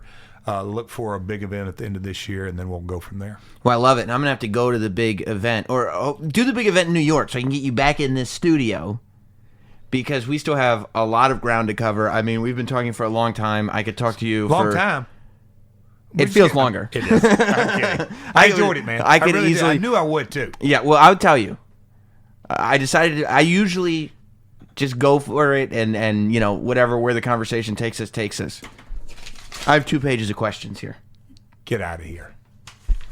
Oh, 2 pages folks, of questions. Really, on this page right here, there's Raw and there's some other SmackDown notes. Yeah. Is it really? 2 pages of questions, and I don't even think we got through the first page. Good. And I think that's the way to do it. Folks, in New Orleans, and we'll end with this. Please. How much fun did we have ribbing each other back and forth about doing this? It was nonstop. Awesome. It was awesome. Nonstop. I mean, as soon as I approached, I had never met you in person before. Of course, I knew your work, and I had seen that you'd liked a couple of my photos on Instagram here and there. So I said, okay, he's aware of me. That's awesome, right? Like, I'm excited by that. And then as soon as I see you, it's like, oh, hey, man, yeah, it's good to meet you. I haven't been invited on that podcast. That's right. I jabbed you right away. And then every person you introduced me to, oh, have you done Sam's podcast? Oh, yeah, no, I haven't. I haven't been asked to. But now... Shamelessly plugged you in there. That's right. But now, there's not that many people who have not only gotten to do the podcast, but done it from the Not Sam studio. I love this is the special place. The Mecca. This is the Mecca. Is that 57th? Right down there is 50. Times Square is right that way. You see it over there. You can kind of see the New Year's cops Bowl down there. Oh, I mean, you never know what's going on down there. What is that? You never know. You know what? I'm going to take you down to some of those restaurants. Yeah, you don't want to look. You don't want to look. You're that pastor. I'm still seeing you as the pastor from Spring Breakers. Please, you don't want to see some of that stuff. Please. Jeff Jarrett, thank you so much. This has been an absolute pleasure, and I can't wait to do it again. Love to, man. Seriously, Thanks, man. Love to. So thanks to Jeff Jarrett. And speaking of music, you know, I get this Carter's album. Jay-Z and Beyonce put out this album. And all of a sudden I get all excited because I want to go see them in concert. They're playing MetLife Stadium here in New York, but they're going on a whole concert tour. I think to myself, how am I going to get tickets? I want to make sure that I'm not going to get ripped off. I want to make sure the tickets are legit. I want to make sure I'm getting the best deal on tickets, but I also want to make sure that I know exactly where I'm sitting. Then I remember, SeatGeek, you fool! SeatGeek! It's the smartest and easiest way to get tickets to every type of live event, whether it's that Jay-Z and Beyonce concert, whether it's a Cubs game while you're in Chicago, whether it's football season and you want to get tickets to the big game. Hell, give it a couple months. SummerSlam's around the corner. TakeOver Brooklyn, Raw, SmackDown. How are you going to get tickets? No matter where you live in these United States of America, SeatGeek is the organization that's going to help you out. You're going to find the best seats at the best prices, fully guaranteed. There's nothing quite like it. Nothing quite like it. Look, I have the app on my phone. It's so simple. You open it up, you put in your event that you want to go to. You could just put in your location, and they'll tell you all the exciting events that are happening. Then you click the event, it gives you a seating chart. It shows you where tickets are available. You pick your exact seat. If you want to make sure that it's not just about getting the best seat, but it's also about getting the best value, they color code all of the seats that are available so you know which ones are the best value. They combine data from various other sites to give you the number one greatest ticket buying system in the history of mankind, and it's right there on your phone. All you have to do is download the SeatGeek app. It's going to save you time, it's going to save you money, and you're going to get to go to these shows that you've always wanted to go to. Best of all, my listeners, you guys, the guys who listen to Not Sam Wrestling, the guys who listen to Sam Roberts Wrestling Podcast, the girls who listen, all of you are going to get $20 off your first SeatGeek purchase. $20 off your first SeatGeek purchase. A great deal just got better. How? Download the SeatGeek app and enter promo code SAM today. That's promo code SAM for $20 off your first SeatGeek purchase. Get that app. Put that promo code in and enjoy the rest of the show, guys. Here is Sam Roberts. So that concludes my first interview with Double J, Jeff Jarrett. I just thought it was phenomenal. He is such a good guest. Thank you so much to Jeff Jarrett for making the time to come out to the Not Sam studio, to sit down here in New York and talk really only about the first half of your career. You know, I kind of couldn't believe I'd already spent, all told, it was over 90 minutes talking to Jeff Jarrett, and we only made it to 1999. That's the career that Jeff Jarrett has had. I'll have the whole video available on the YouTube channel within the coming days. I'll post the entire interview, parts 1 and 2, as one fluid conversation that you'll be able to watch and enjoy here from the Not Sam studio. But you know, clearly, and I want you guys to tweet me, and I want you guys to tweet Jeff Jarrett, and specifically let Jeff know that you really want to hear another interview with him on Sam Roberts Wrestling Podcast, because that's where we left it. I very much want to talk to Jeff Jarrett again, because we didn't even we finished at his WWE run. You know, I had to add in that getting fired on Raw story, just because I think it's part of his WWE career. But I still want to talk about his entire WCW run. I still want to find out where Slapnuts came from. I want to find out all about hitting Beetlejuice from the Howard Stern show with a guitar. I want to find out his Bash at the Beach 2000 Hulk Hogan story. I want to find out what it was like being a part of the David Arquette storyline. I want to find out WCW ending and the first days of TNA. I want to talk about the ups and downs. I want to talk about the Carter family becoming a part of it. I want to talk about the weekly pay-per-views. I want to talk about the TV deals. I want to talk about him leaving TNA. I want to talk about Global Force Wrestling. I want to talk about how they combined, and then Jeff had to leave, and what was the catalyst to have him finally face his demons and come out the other end. And then I want to talk about this amazing newest chapter in his journey where he's going and winning in AAA Mexico. It's unbelievable the career this guy has had, and we've only told half the story. So tweet Jeff Jarrett and let him know, number one, that you enjoyed the interview here, and number two, that you want to have another one, hear another one. You know, his candid nature was really, really refreshing. Just, you know, getting to the bottom of everything that he went through in WWE. So the stuff he was talking about with Owen was pretty, it has stayed with me since we had the conversation, and I think will stay with me for a long time, about not really sort of grieving, not dealing with that part, thinking that you've dealt with something as bad as that and not really having dealt with it. You know, I think that's important. I think, you know, all of his stuff about whether he got fired or not from Vince McMahon, the fact that, you know, I still want to press him more, but the idea that he never felt blackballed is really, really interesting, because to those of us watching at home, it was like he's the only one that didn't show up. So I still think there's a lot to talk about with Jeff Jarrett, but I think that there are so many takeaways from the last 2 weeks of podcasts with Jeff Jarrett that I hope you guys enjoyed it as much as I did. Let's get into the state of wrestling. Before we get there, because I've got my top 5 stories written out, I don't have the Australia announcement on my top 5 list just because for me it didn't fit, but I think that show deserves to be talked about here on the podcast. I'm super excited about it. I love WWE's... I like these shows, and I think we got to take them for what they are. I like that WWE kind of saw what they had in the Greatest Royal Rumble and are now announcing this one, that it's going to be on the network. They're treating it like a pay-per-view. I don't think that the Australia show is going to be treated like a pay-per-view. I think that this is going to be very, very similar to the Greatest Royal Rumble show in the sense that it's not so super storyline driven, but it's like a dream card. The fact that the first announced match is Triple H versus The Undertaker for the last time kind of tells you already what this card is going to be about. But, you know, Ronda Rousey and John Cena, you look at what the WWE's roster looks like when they want to put on a super show, and you realize, wow, that's a super show. And I don't know how many people can be held. I think it's something close to 100,000 can be held in the stadium in Australia that they're doing it in. So I'm super excited about it. It goes down towards the end of October, I believe.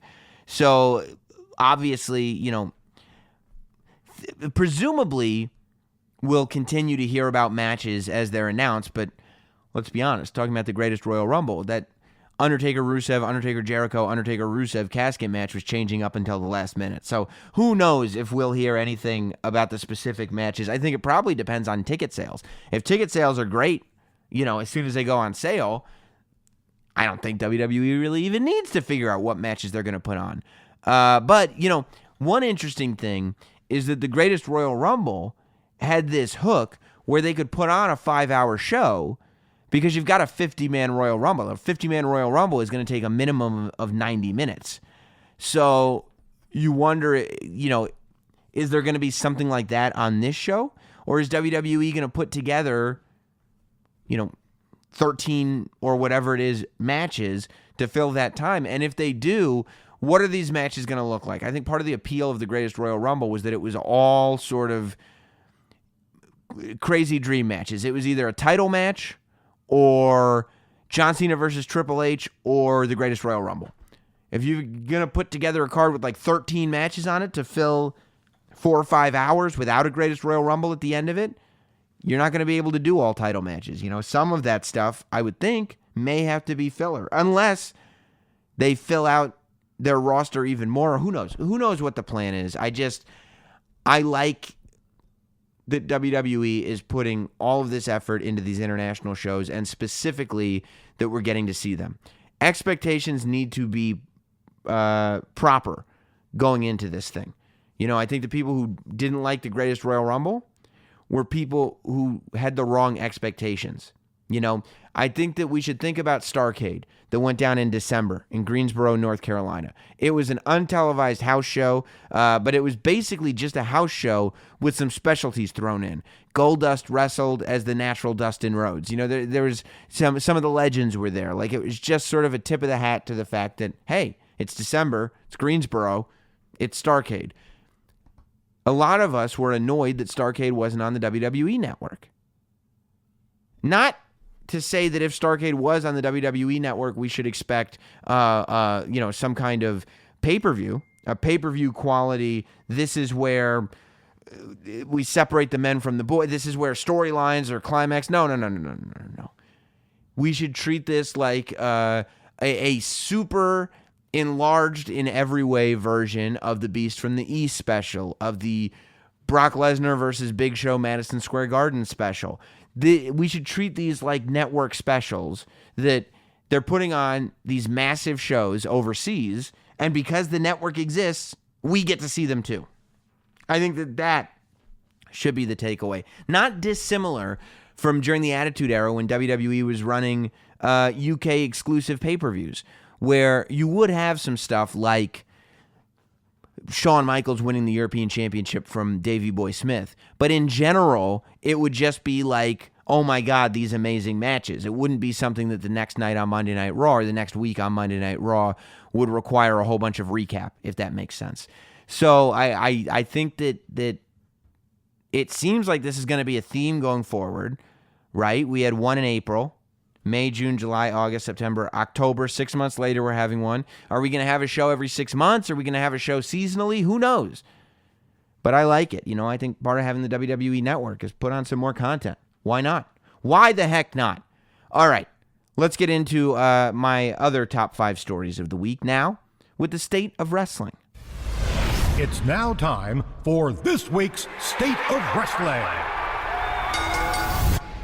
State of wrestling time, and before we get into the top 5 stories of the week, it should be mentioned that The Undertaker's on Instagram. Technically not one of my top 5 stories of the week. I like to go down the top 5 stories as I see them in the world of pro wrestling and count them down, but The Undertaker being on Instagram is a pretty big story.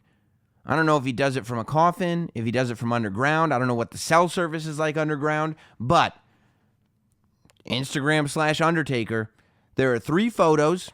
There is confirmation from Michelle McCool that it is indeed The Undertaker, not just an Undertaker, and somehow, and this is the level of celebrity that I want to get to one day. Out of the 3 photos on Undertaker's Instagram, one of them is with Post Malone. There's only 3 photos. One of them is just The Undertaker, another one is just The Undertaker, and one of them is The Undertaker and Post Malone. Some guys get all the luck.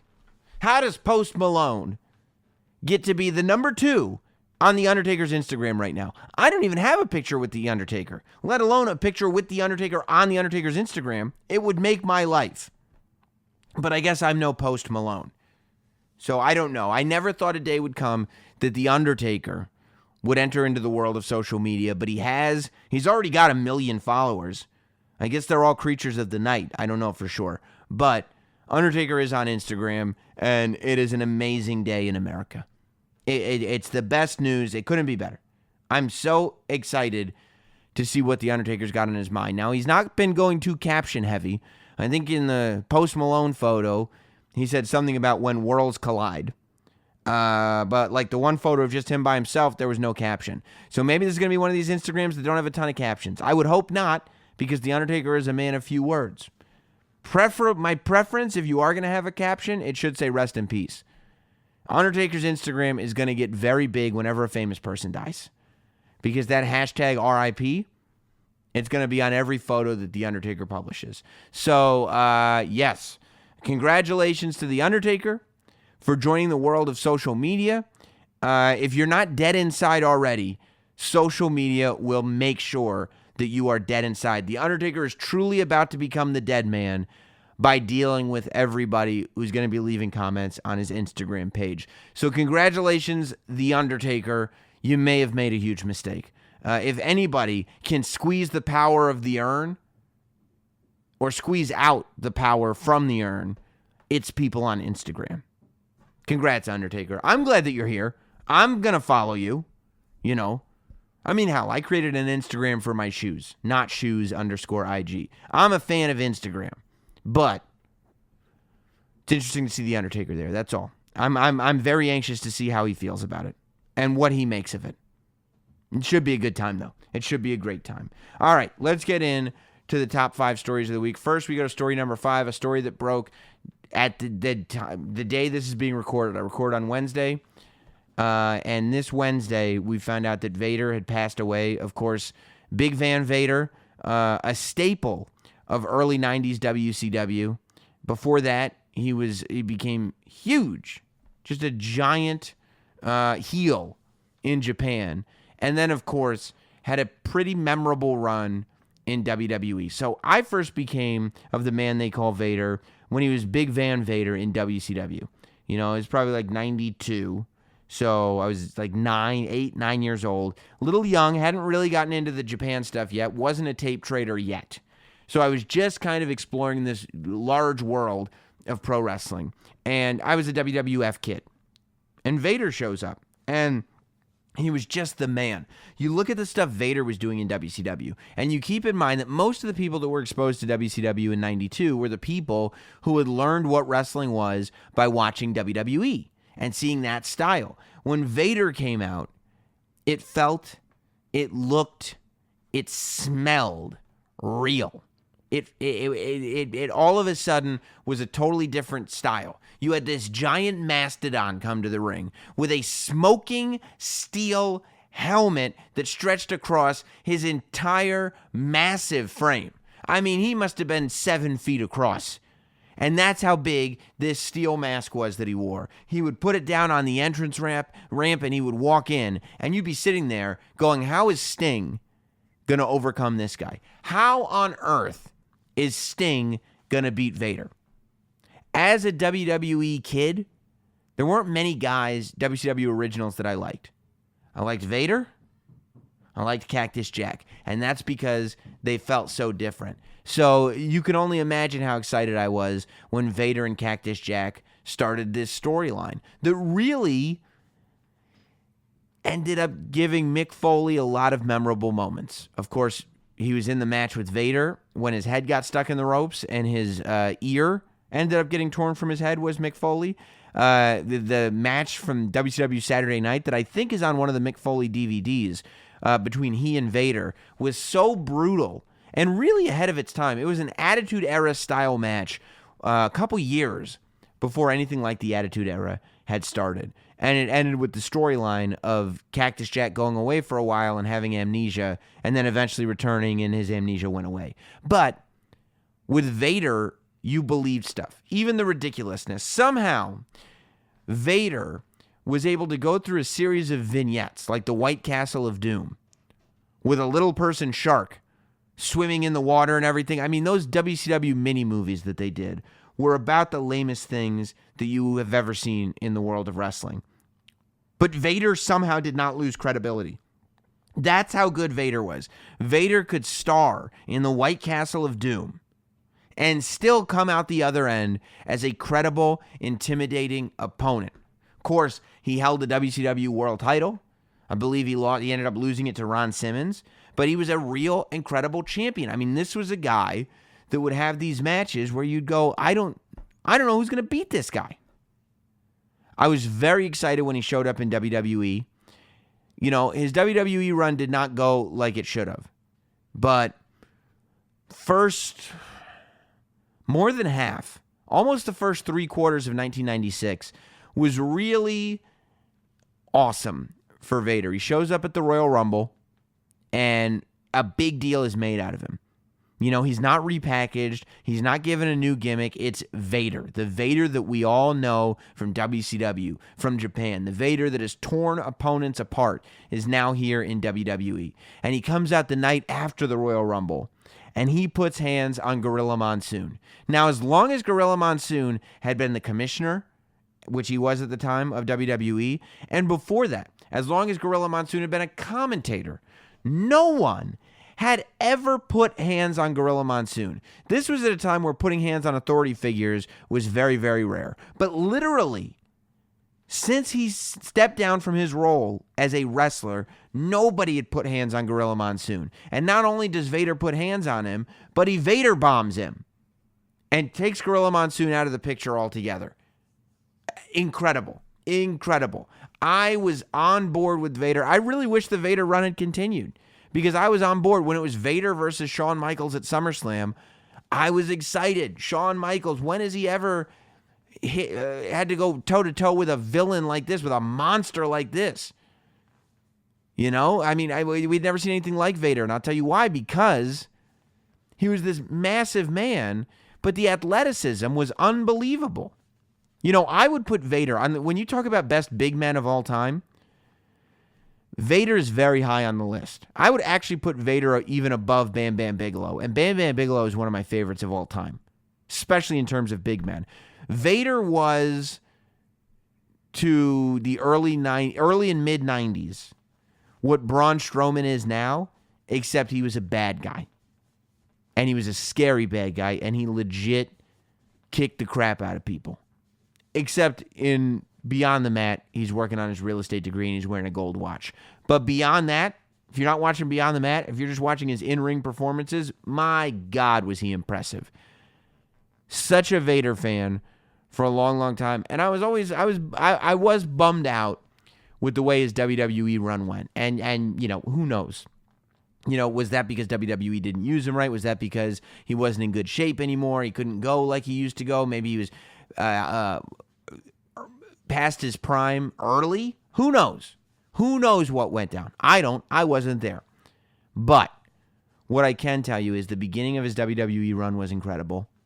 His entire WCW run was amazing. Stuff he did in Japan was amazing. You go back and watch it now. I mean, it takes a lot. For that era, when you have a character, watch WCW in 1992, and you tell me how many of the characters, not the athletes, because there are plenty of athletes in WCW in 1992 that would go on to do great things.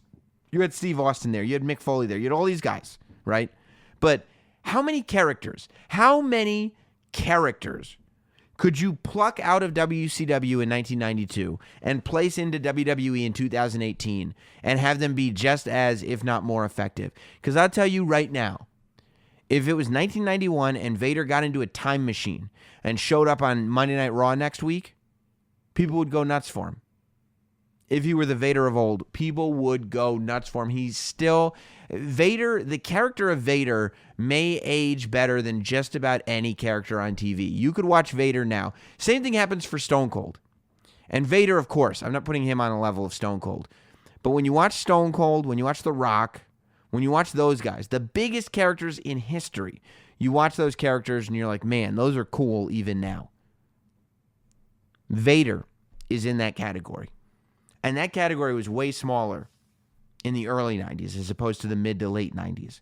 And Vader is in that category. Plus, let's be honest. Anybody that's around my age, let's not pretend that we don't love the episodes of Boy Meets World that Vader popped up in. Remember? He was Frankie's dad. He had the match with Jake the Snake Roberts and Corey and Topanga had to go like from the wrestling thing to the other thing to the other thing. And then he was wrestling Jake the Snake Roberts. And then at the very end of the show, Vader's in the ring and Corey and Topanga are dancing together in the ring. Awesome. Awesome stuff. So rest in peace, Vader. Gone too soon. And I'm really happy at the outpouring of support that he got today. And that people are remembering him as one of the great big men ever. Because he really, really was. Let's get in to story number 4. Which is a character that is lost, but of course not the man himself. Big Cass was released from WWE this week. Kind of a shock. You know, a lot of people speculating as to what exactly happened. But, and I don't know. You know, I saw Big Cass on Sunday. I said hello to him. I didn't have a long conversation with him. Big Cass has always been very good to me. I've really enjoyed every interaction I've ever had with him. We've had many a conversation. He's been on the podcast before. We've had conversations that haven't been recorded. Big Cass is, as far as I've ever known, an awesome dude. I'm a big fan of Big Cass and of the guy himself. He's just a good guy. So I was pretty surprised. There was a rumor a while back, a few weeks, maybe a month ago, that the segment on Raw, on SmackDown, when Big Cass beat up a little person, that Big Cass was not supposed to beat up the little person. He was not supposed to pummel the little person when the dude went down on the mat. He was supposed to knock him out once, and that was it. Big Cass went and asked permission. This is all rumor. Big Cass went and asked permission from Vince McMahon and the bosses. Hey, can I pummel this little guy? And Vince McMahon said, no, you can't do that. And Big Cass did it anyway, under the guise of better to ask forgiveness than ask permission.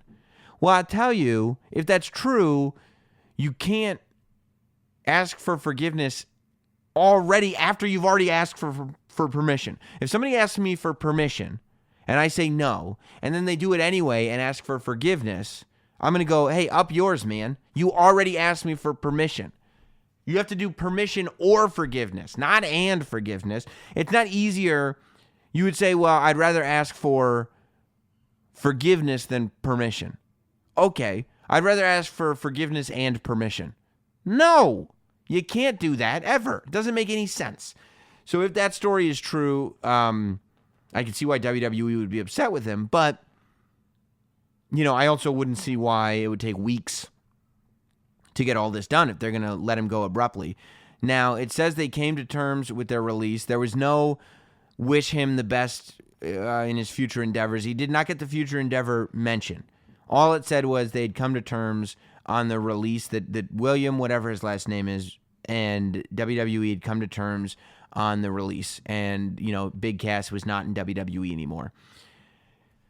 You did leave Money in the Bank with the question, what's next for Big Cass? Because Daniel Bryan beat him, and it's like he just came back from his injury. What's next? So I guess we know the answer to that. I hope that if this was an issue with Big Cass having a bad attitude, that he gets that fixed, because I just think that he's got a ton of potential. I also hope that he starts doing indies, because a 7-foot guy on the indies who's young and who can wrestle and, who's got this WWE experience, it's a lot of value for him on the indies. So I would definitely keep doing that if I were Big Cass. But it really is amazing when you think about the Enzo and Cass tag team. Enzo and Big Cass were supposed to be the tag team of tag teams. They were the most popular tag team in NXT for so long. When they got to the main roster, they were going to take the whole thing over. And somehow, the only titles in all of NXT and WWE that Enzo and Big Cass have combined is the Cruiserweight Championship that Enzo held. Big Cass never held a title. Enzo and Cass together never had tag team gold in NXT or WWE on the main roster. So I don't know. And, I don't know. Maybe he came back from his injury a different guy. Maybe he didn't like what was going on. I don't know what went on with Big Cass. It's really disappointing when stuff like that happens, though, especially for a guy like Big Cass, because there's just a lot of upside with him. A lot of upside. And hopefully, because he's young, whatever mistakes were made on either side can be corrected, and at some point Big Cass can come back, because, I don't see Enzo ever coming back. And it's just really disappointing to see a tag team with that much potential end this way. Because the legacy is not good for Enzo and Cass, It's like, it's just another case of squandered potential. And I don't think, when we look back on this, that it will be like, oh, they came up from NXT and WWE didn't know what to do with them. It'll kind of be like, look, they screwed up, Enzo just went out of his way to make no friends. And who knows what happened with Big Cass? Who knows? But I hope for the best for him. And I really do hope that he explores the indies out there and becomes an even better wrestler. Hopefully he does. I have a T-shirt that, I went to I forget which pay-per-view it was, but Big Cass threw his T-shirt out into the crowd, and one of the people that I was with caught it and gave it to me, because she didn't want it. She's not a wrestling fan. So I have this Certified G Big Cass ring-worn T-shirt down here in the studio, but Number one, Big Cass isn't in the company anymore. And number two, Certified G is like kind of creepy now because of the way Enzo left the company. So I don't know what to do with this piece of ring-worn memorabilia. It's disappointing for me, mainly because of the memorabilia thing. Disappointing. Let's go to number 3. Story number 3 is all about me, my theories, and my God. If you're watching Raw this week, if WWE... Now, I did not get my picks for Money in the Bank entirely correct, but I don't know how passionate I was about those. But I'm going to tell you something. I'll tell you what I did get correct at Money in the Bank. Watch that pay-per-view. How does that pay-per-view end? Before you get into the Hardy Boys documentary, how did Money in the Bank end? With Braun Strowman holding the briefcase above his head like a hero. I've been saying that whether Vince McMahon will admit it or not, the love affair with Braun Strowman has been going on for quite some time. You know, I came out of Money in the Bank, and I'm having this conversation with Peter Rosenberg. And Peter Rosenberg's like, what do you do with Roman Reigns right now, you know? I mean, the fans are just not responding. What's going on with Roman Reigns is not really working. I said, what difference does it make? Roman Reigns ain't the guy. Everybody's like, oh, we got to give up on the Roman Reigns experiment. Open your eyes. It's over. It's been given up on. I don't care if Roman Reigns gets another title shot. I don't care if Roman Reigns is the guy who takes the title from Brock Lesnar. Anybody that's watching this show, if you should pay more attention to the show than you do to the newsletters. If you pay more attention to watching Raw than to reading what is reported on wrestling websites, you will see what I see. And that is the fact that the person making the decisions clearly values Braun Strowman above all else. Whether he will admit it or not, it's the girlfriend theory. Look it up on YouTube. You don't even have to scan through podcasts to find it. I've said it over and over again. When you're in a relationship and you know that relationship is not working, but you love the girl, you don't want to ruin things, it's been your life, you would commit it. You said, no, this is the girl for me. You know in your heart that it's not. Something happened along the way and now it's not. But you won't give up on that. But you're spending all your time talking to this other girl. Whether you'll admit it or not, you are in love with the other girl and you know that the first girl is not for you. And sometimes it takes 3 months, 6 months, a year to fully come to terms with the fact that the girl who's your best friend, that's the one that you belong with. Listen to the Taylor Swift song, You Belong With Me, right? What's that song go? She wears short skirts, I wear t-shirts, she's cheer captain, and I'm in the bleachers. Guess what? Braun Strowman's in the bleachers, and Vince McMahon is looking there. He's not looking at the short skirts of Roman Reigns anymore. He's looking at the t-shirts of Braun Strowman. Vince McMahon is going to wake up and find that what he's looking for has been here the whole time. Braun Strowman is already in the driver's seat, okay?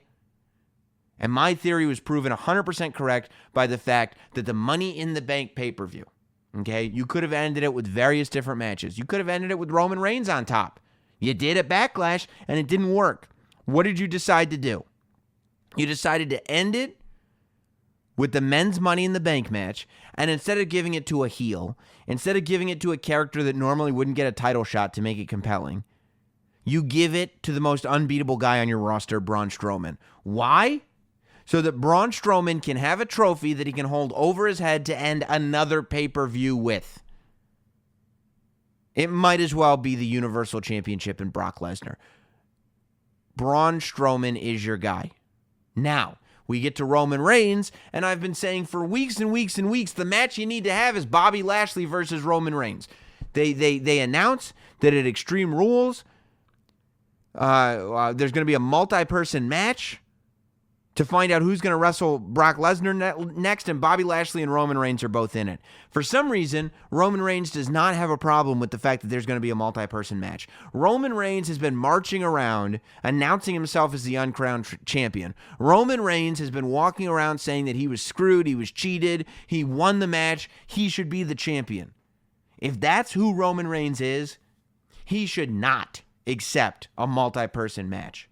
Based on what Roman Reigns said at the beginning of his promo on Raw, he should be extremely unhappy with the fact that Kurt Angle decided to announce there's going to be a multi-person match to find out who Brock Lesnar is going to face at SummerSlam. Because Roman should be sitting there going, what are you talking about, multi-person match? I'm the uncrowned champion. It should be mine anyway. That should be Roman Reigns' philosophy. But the tension started to get built between the two guys that I had said from the beginning it should be building between, Bobby Lashley and Roman Reigns. Bobby Lashley saying, I can beat Brock Lesnar, you can't. Roman Reigns having to remind Bobby Lashley he's the big dog, and this new dog can't be barking in his yard. Put Bobby Lashley and Roman Reigns together, and that's what you do, right? Sometimes when you're in a bad relationship, you look for a new dude for your girlfriend to hang out with so that you can go with the girl that you know you're supposed to be with. Roman Reigns and Bobby Lashley, you guys go over here while Vince McMahon can spend his time with Braun Strowman. It's so obvious. It's so obvious. And as the weeks continue, you're going to continue to see that, like usual, the last professional broadcaster is right about this one. Braun Strowman is the guy. He's the next guy. He already is. He always has been. He's already there. He's already there. There's no, well, when are you going to pull the trigger? It's pulled. The bullet is firing. It is going through the air right now. Roman Reigns is doing that Matrix duck, but the bullet's been fired. The trigger's been pulled. Braun Strowman is already the guy, and it's clear. All you have to do is watch the show, and you can tell exactly who the number one guy on that show is. And the answer is Braun Strowman. Trust me when I tell you. I was right when I told you Braun Strowman is a good guy. I'm right this time. I'm always right. I'm the last professional broadcaster. My name's Sam Roberts. Story number 2 is somebody who is quickly becoming the most valuable person on the WWE roster. Ladies and gentlemen, Ronda Rousey. Oh my God. Where has this person been? Have we figured out the formula now? Okay. The entire lead up to WrestleMania, people were going like, ooh, I don't know. Ooh, I don't know. Ooh, I don't know. WrestleMania happens, and it is looked back on as the best match on the show. Oh, my God, did you see what Ronda Rousey did? That's the way people reacted to it, okay? Now we got a singles match at Money in the Bank with Nia Jax. Oh, I don't know. I don't know if she's going to do a singles match. It'll probably be quick. I don't think she has it in her. Oh, my God. Not only is she judo flipping Nia Jax, which is just amazing feat, her fighting looks real. It's a completely new style. And she's selling like all get up. Have you seen the way she sold? I mean, this chick took punishment. I think she's got to learn to not hit her head so much, but maybe she wasn't hitting her head that much. Maybe she's just really, really good and making stuff look painful. Or she's getting hurt. Either way, she creates a compelling match. Ronda Rousey versus Nia Jax was a great match at Money in the Bank. And as if that wasn't enough, she gives us the best Raw opening segment in months.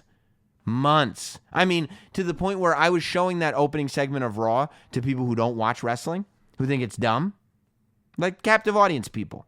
I was showing it to people who don't watch wrestling, and when they saw her judo flip Kurt Angle, I mean, oh my God. Whoa, that was awesome. Ronda Rousey is the type of person you've been waiting for, and they're doing the suspension angle with her clearly because she's not going to be ready for the next pay-per-view, and when I say ready, I mean not going to be on the next pay-per-view. I don't know if she, I'm not attributing her readiness to her. I don't know. Obviously, she's ready for whatever she signs up for because she's just killed every time. She's just been immaculate every single time she steps in there. I think she is the female answer to Brock Lesnar, except maybe even better because it seems like she's going to be much more a part of the company. Seems like she's going to be wrestling more. She's certainly younger, and she also is human.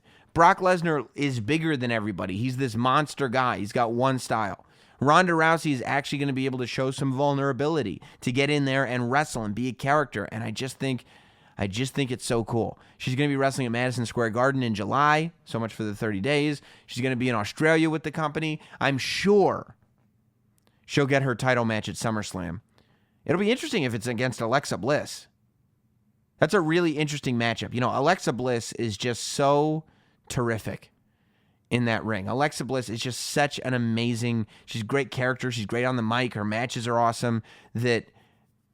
That'll really be interesting. I also think that we need to analyze what exactly is going on with Natty.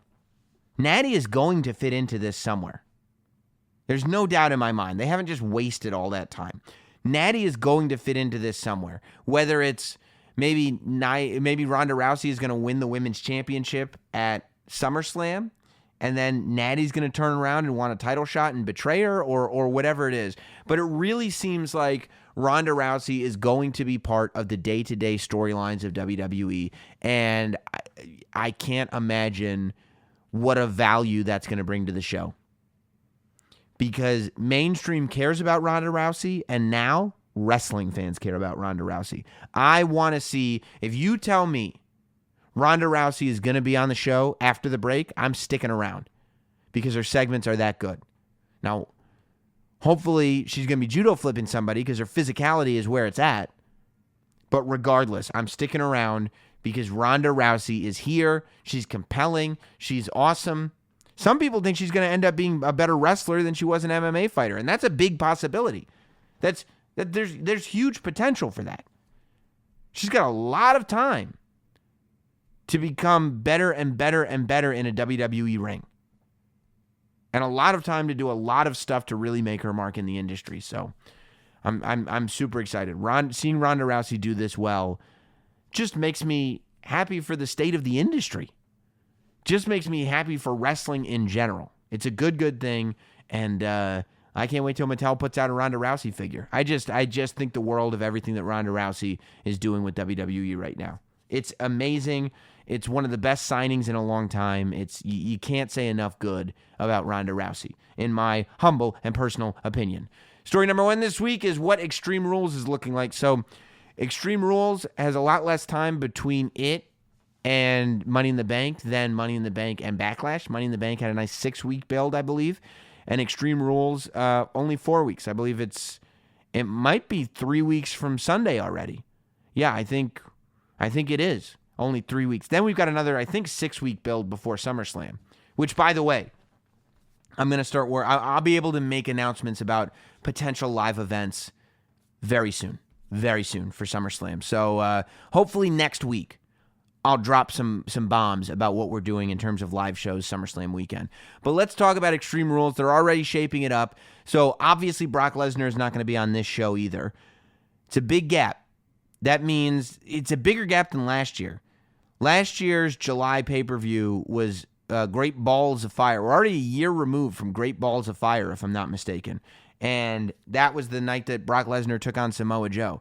We're doing less Brock Lesnar matches, it would appear, and I guess that's part of the contract that he signed after WrestleMania. But I'm sure he's going to be at SummerSlam.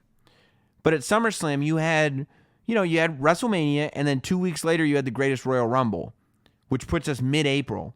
But that means we're going from mid-April all the way to August. That's April, May, June, July. 4 months.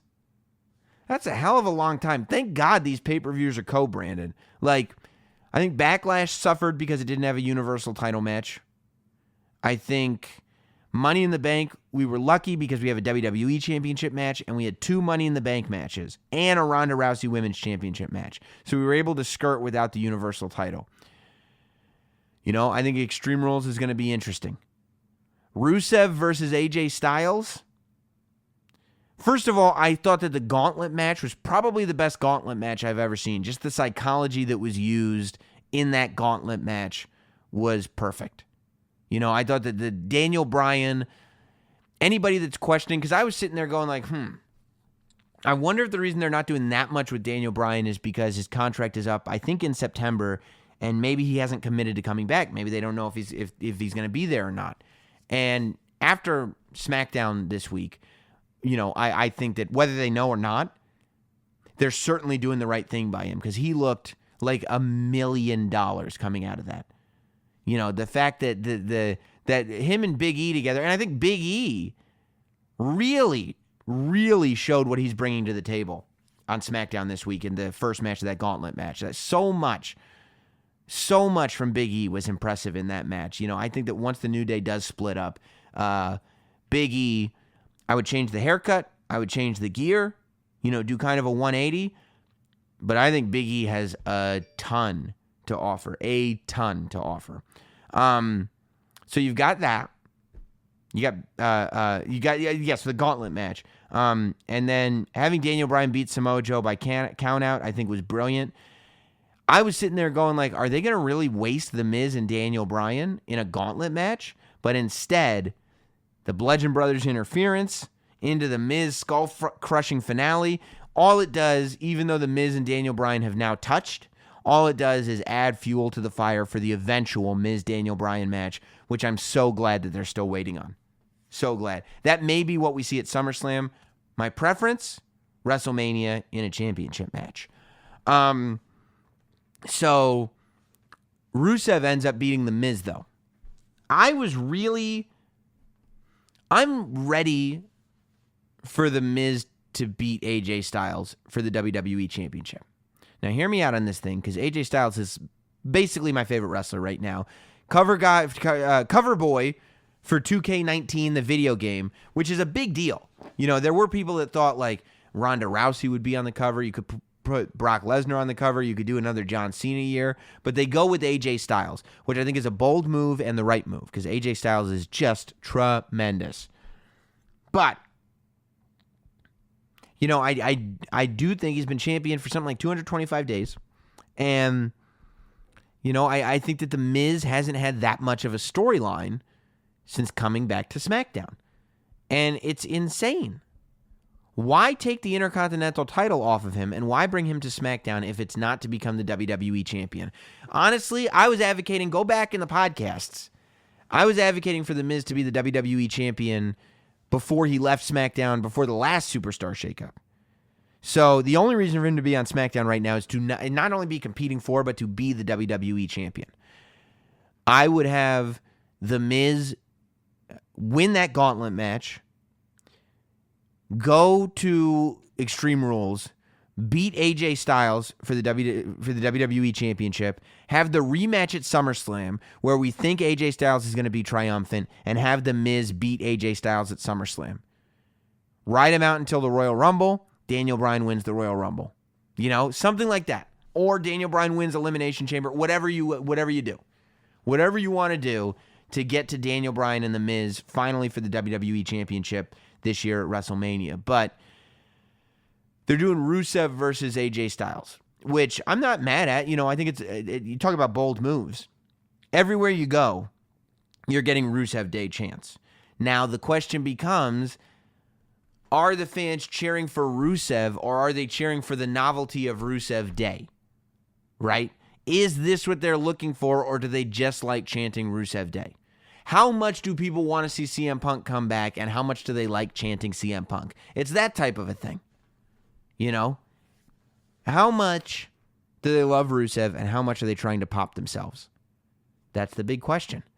And to have a show where you don't... I think that the Rusev AJ Styles match would have fit better on a show where you've got a Brock Lesnar Universal Championship match. Because Rusev hasn't been booked as this, destroyer guy. Now, had some great spots in Money in the Bank where he put that camel clutch or whatever it's called on, 3 guys at the same time.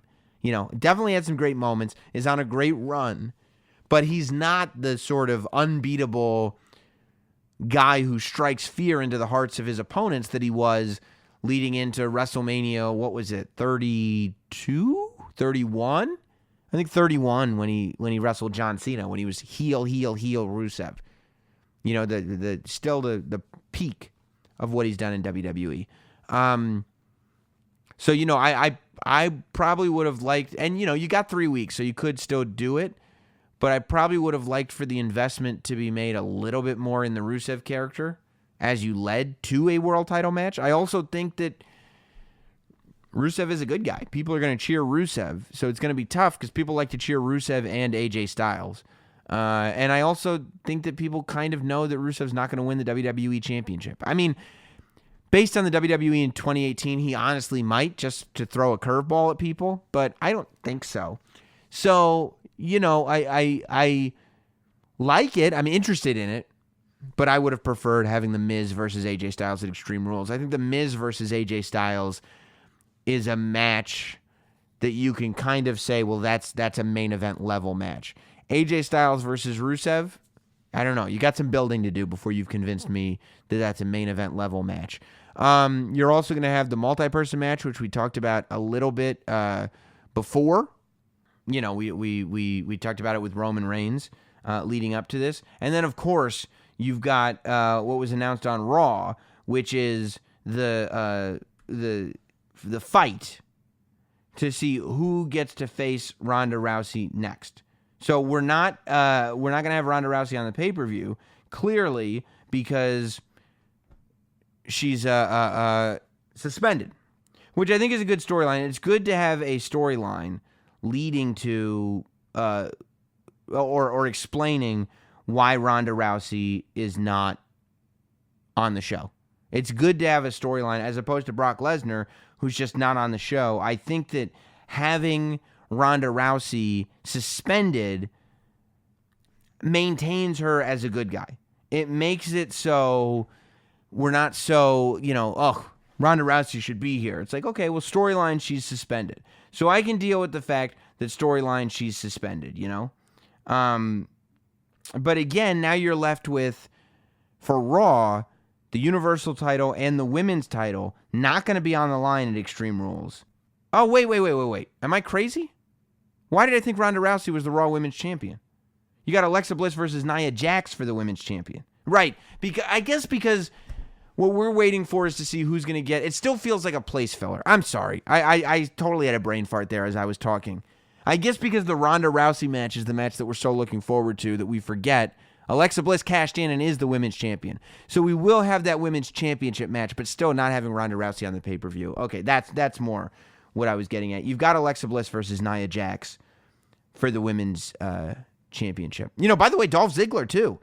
I don't know what's going to happen with Dolph Ziggler, but I was very, very shocked to see him win the Intercontinental Championship. We'll get more into Extreme Rules as the weeks go on. I apologize for my slip of the tongue. I was just rambling about Ronda Rousey being the Raw Women's Champion. It's late. I got a lot on my plate. That's my cue to sign off, though. Keep up with everything going on Sam Roberts Wrestling Podcast. Follow us at notsam.com and at notsam across all forms of social media. We're going to be transitioning this here podcast from Sam Roberts Wrestling Podcast into Not Sam Wrestling as the weeks progress.